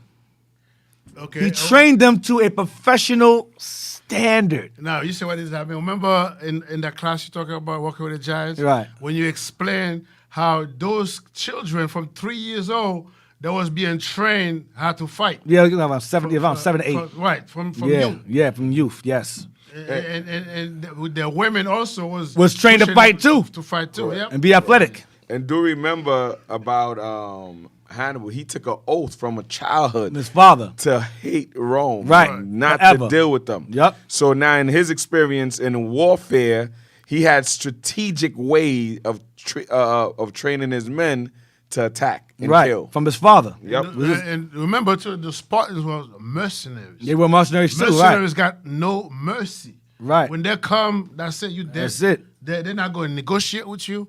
Nope. And they didn't have no walls because they believed that they were the wall. Right. So Spartans said the Spartans didn't believe in having built high walls because they said we are the wall. Damn. So they didn't have no walls. They said you want a wall?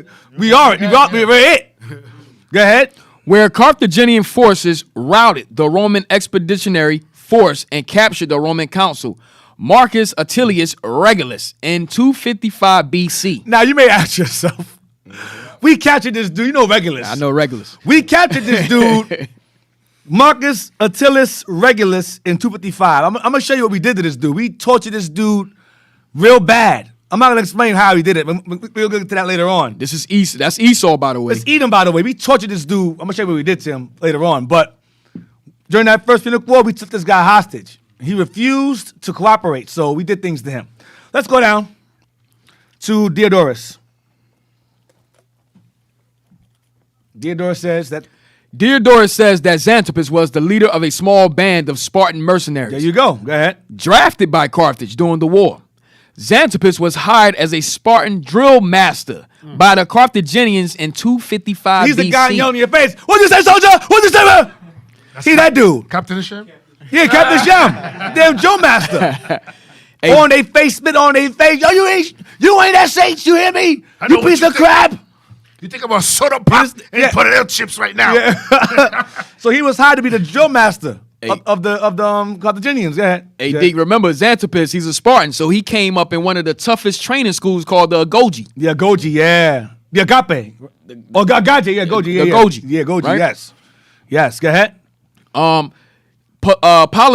Polybius tells us that he first came to the attention of the Carthaginian leaders when he criticized the behavior of Carthage generals. Damn. Arguing that it was they and not the Romans who were causing setbacks. So you guys are causing your own problems. So rather than get mad and say, who do you think you are? We said, you know what? Let's hear him out. Let's see what he means. Go ahead. Having been summoned to explain himself to Carthage's elite, he successfully argued his case and was placed in command of the Carthaginian army. Despite initial concern amongst the Carthaginians that Xanthippus would not be up to the task, he swiftly proved himself by successfully drilling the Carthaginian army and gained the approval of the soldiery. Oh my gosh. That's all I want, man. That's all you need. I don't need anything This else. was bad, bro. We were a problem, bro. So once again, to go back to who this guy was, Macedonians, just go back to Walk with the Giants and reference that. I'm not doing it again. I'm tired from that. I'm tired from that class. This is Caesar and Christ now, page 44. I'm gonna try to get to Regulus, man. I gotta get to Regulus. This is page 44 of Caesar and Christ again. We're gonna start at the two heroes. Second paragraph. We're gonna read over into page 47, possibly. Or 45. We'll see what happens. All right, come over.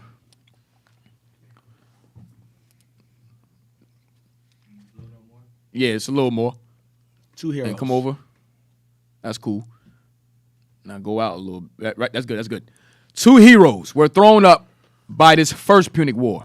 On the Roman side, Regulus. 255. We took him hostage. Go ahead. On the Carthaginian, Hamilcar. Hannibal's father. Go ahead. Perhaps we should add a third and fourth, the Senate and the Roman people. The Senate won Hiero of Syracuse to Rome's side, and thereby assured supplies for Roman troops in Sicily. We were fighting over Sicily. We were fighting over that area, that land. We were fighting over it. Go ahead. It organized the nation with wisdom and resolution. So it was a win-win. Rome won one part that benefited them in terms of supplies, and then Carthage won something else, and they won Regulus. They won him. It took him as a captive. Go ahead. And led it to victory through almost overwhelming disasters.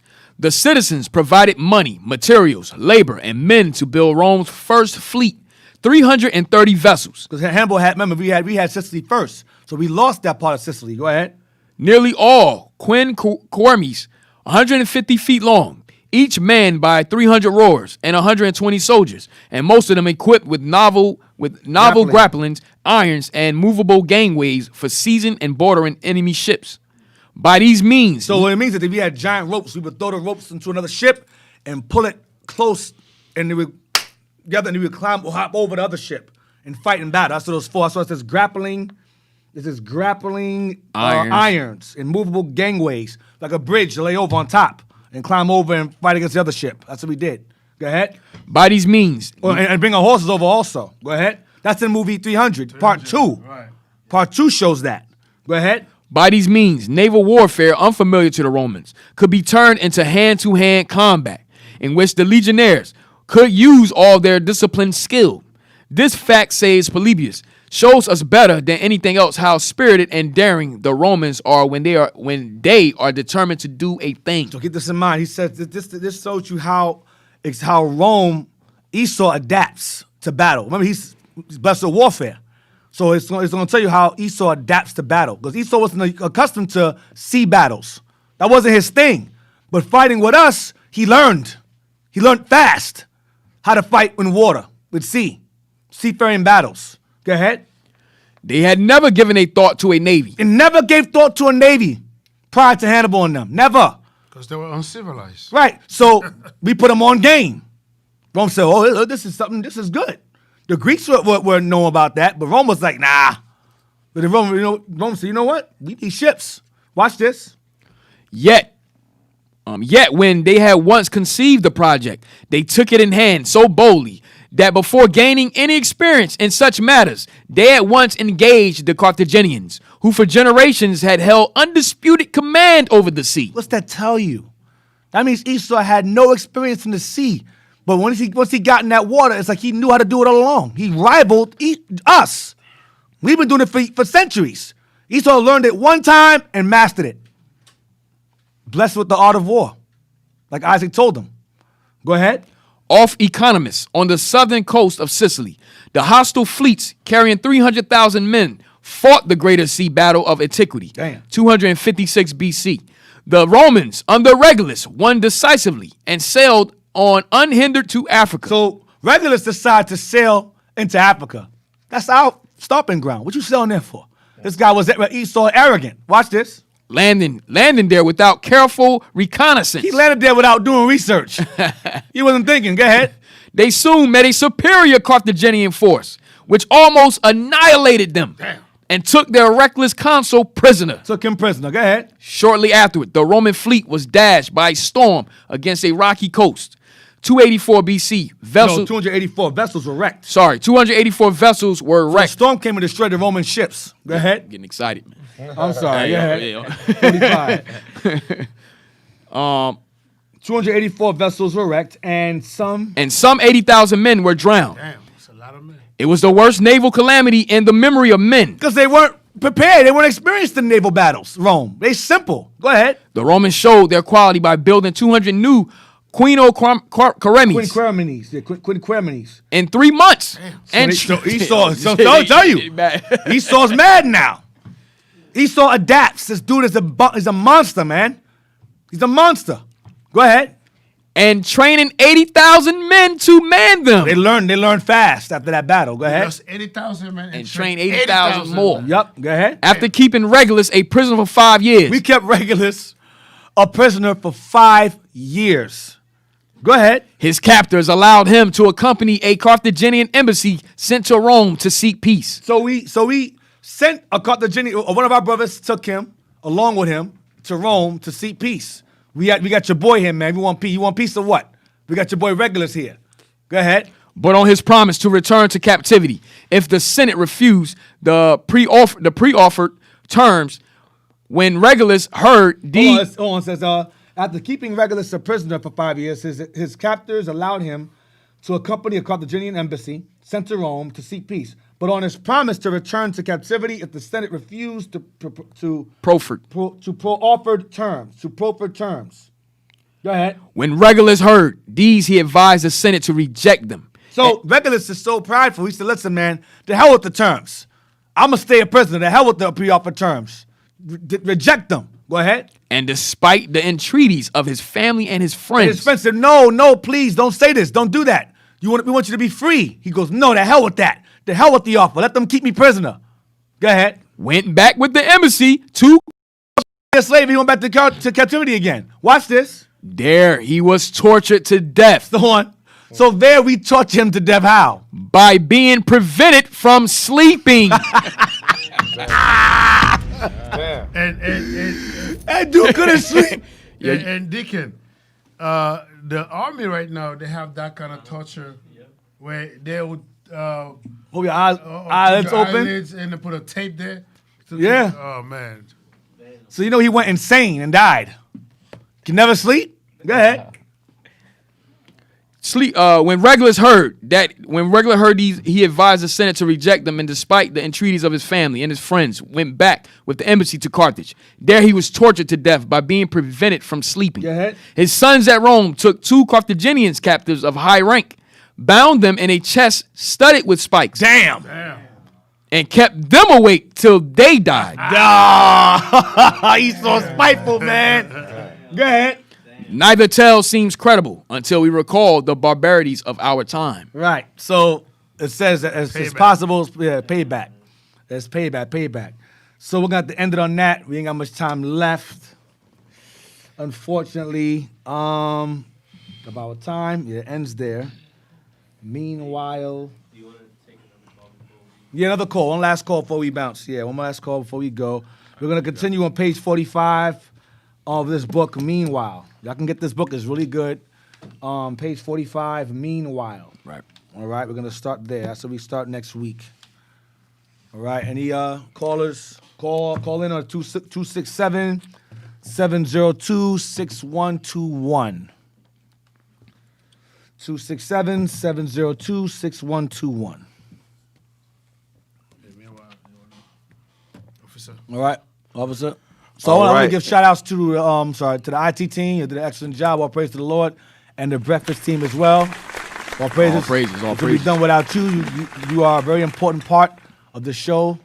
So thank you very much, officer. Also, we want to give a shout out to Philly Music Group that went out on Deacon's show, Raven and Rose, and blazed the booth. Hot you know what I'm fire. saying? Shout out to Philly on the rise, being very humble.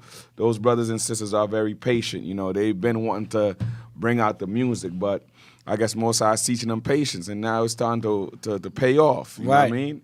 They were reckoned by the Deacon, and they went out there and did their thing. So shout out to y'all. And shout out to Deacon too, Raven and Wolf. All praises. That show, your show, Deacon, is putting people on the map. Right. So all praises, all praises. Yep. And right now, we're telling you guys, if you enjoy this show, support our Hidden History channel. Like, share, and subscribe. Also, if you like to donate, please donate to iuic.newjersey@israelunite.org. Okay?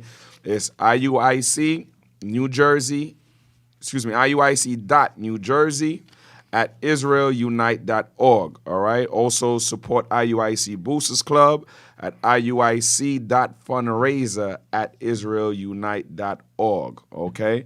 So if you enjoyed the show, like, subscribes, and we got the phone lines open now, Israel. So if you got questions pertaining to the history that the Deacon is bringing out, feel free to call. Feel free to call it. Also, officer, don't forget when they put their donation, put our Hidden History.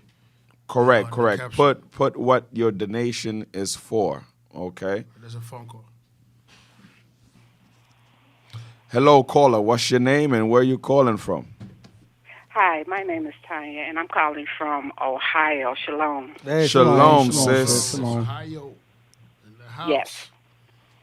How you doing today? How was the show? How did you like the show today, sis? I love the show. Been here from the beginning of the show, and so many light bulbs have been going off in my head, and I have learned who we are, which prompted me, who I am, which prompted me to go back and ask my grandmother questions.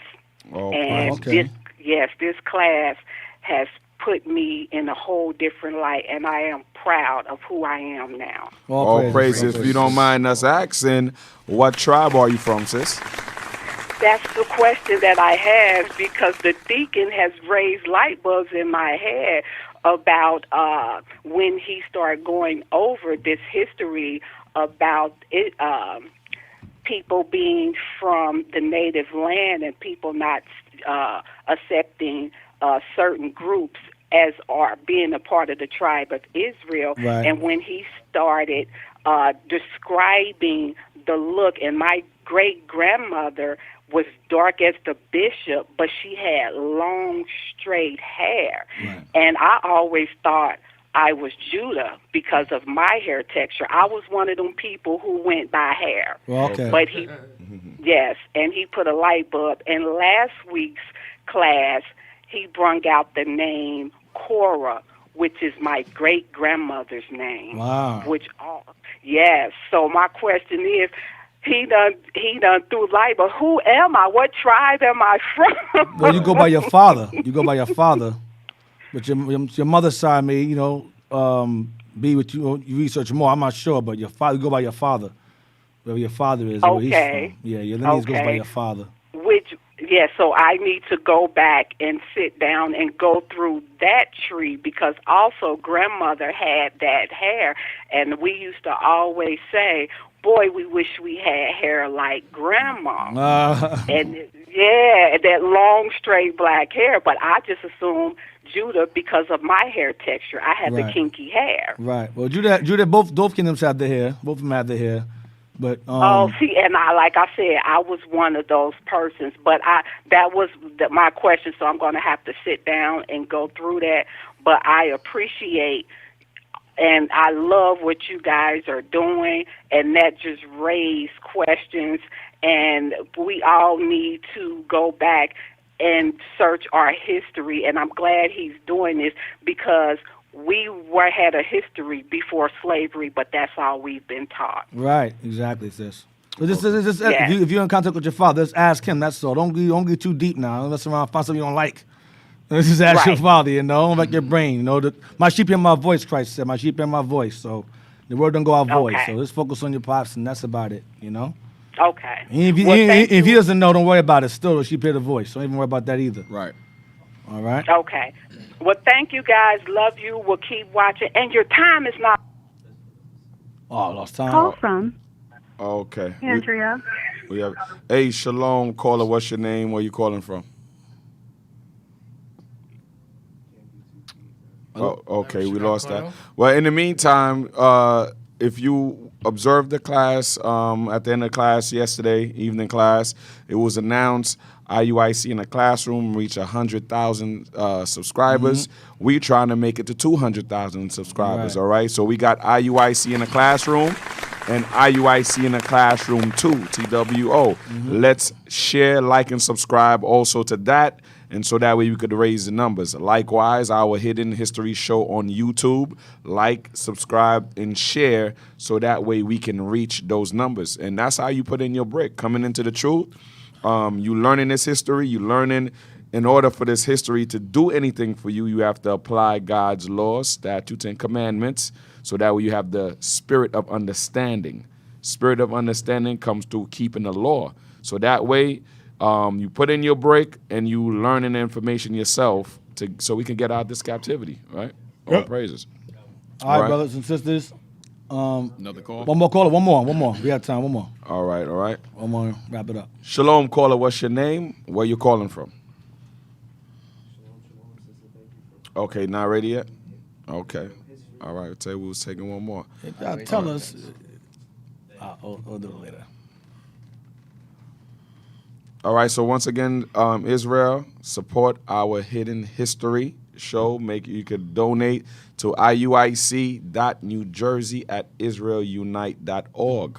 Support our Boosters Club at iuic.fundraiser@israelunite.org. And your help is greatly appreciated. Right. And you brothers and sisters see the work that's being done all across the country. You got brothers that are dedicated to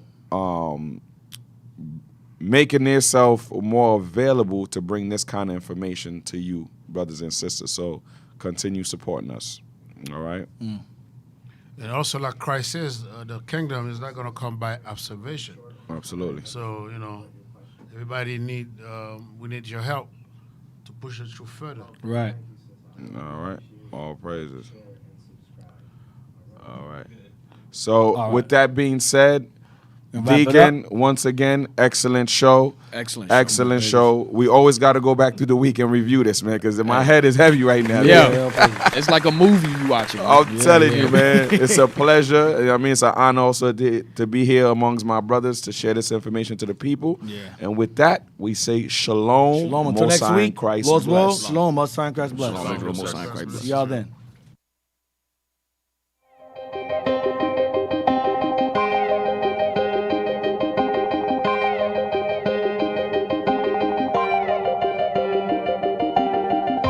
Searching for the road to the way back.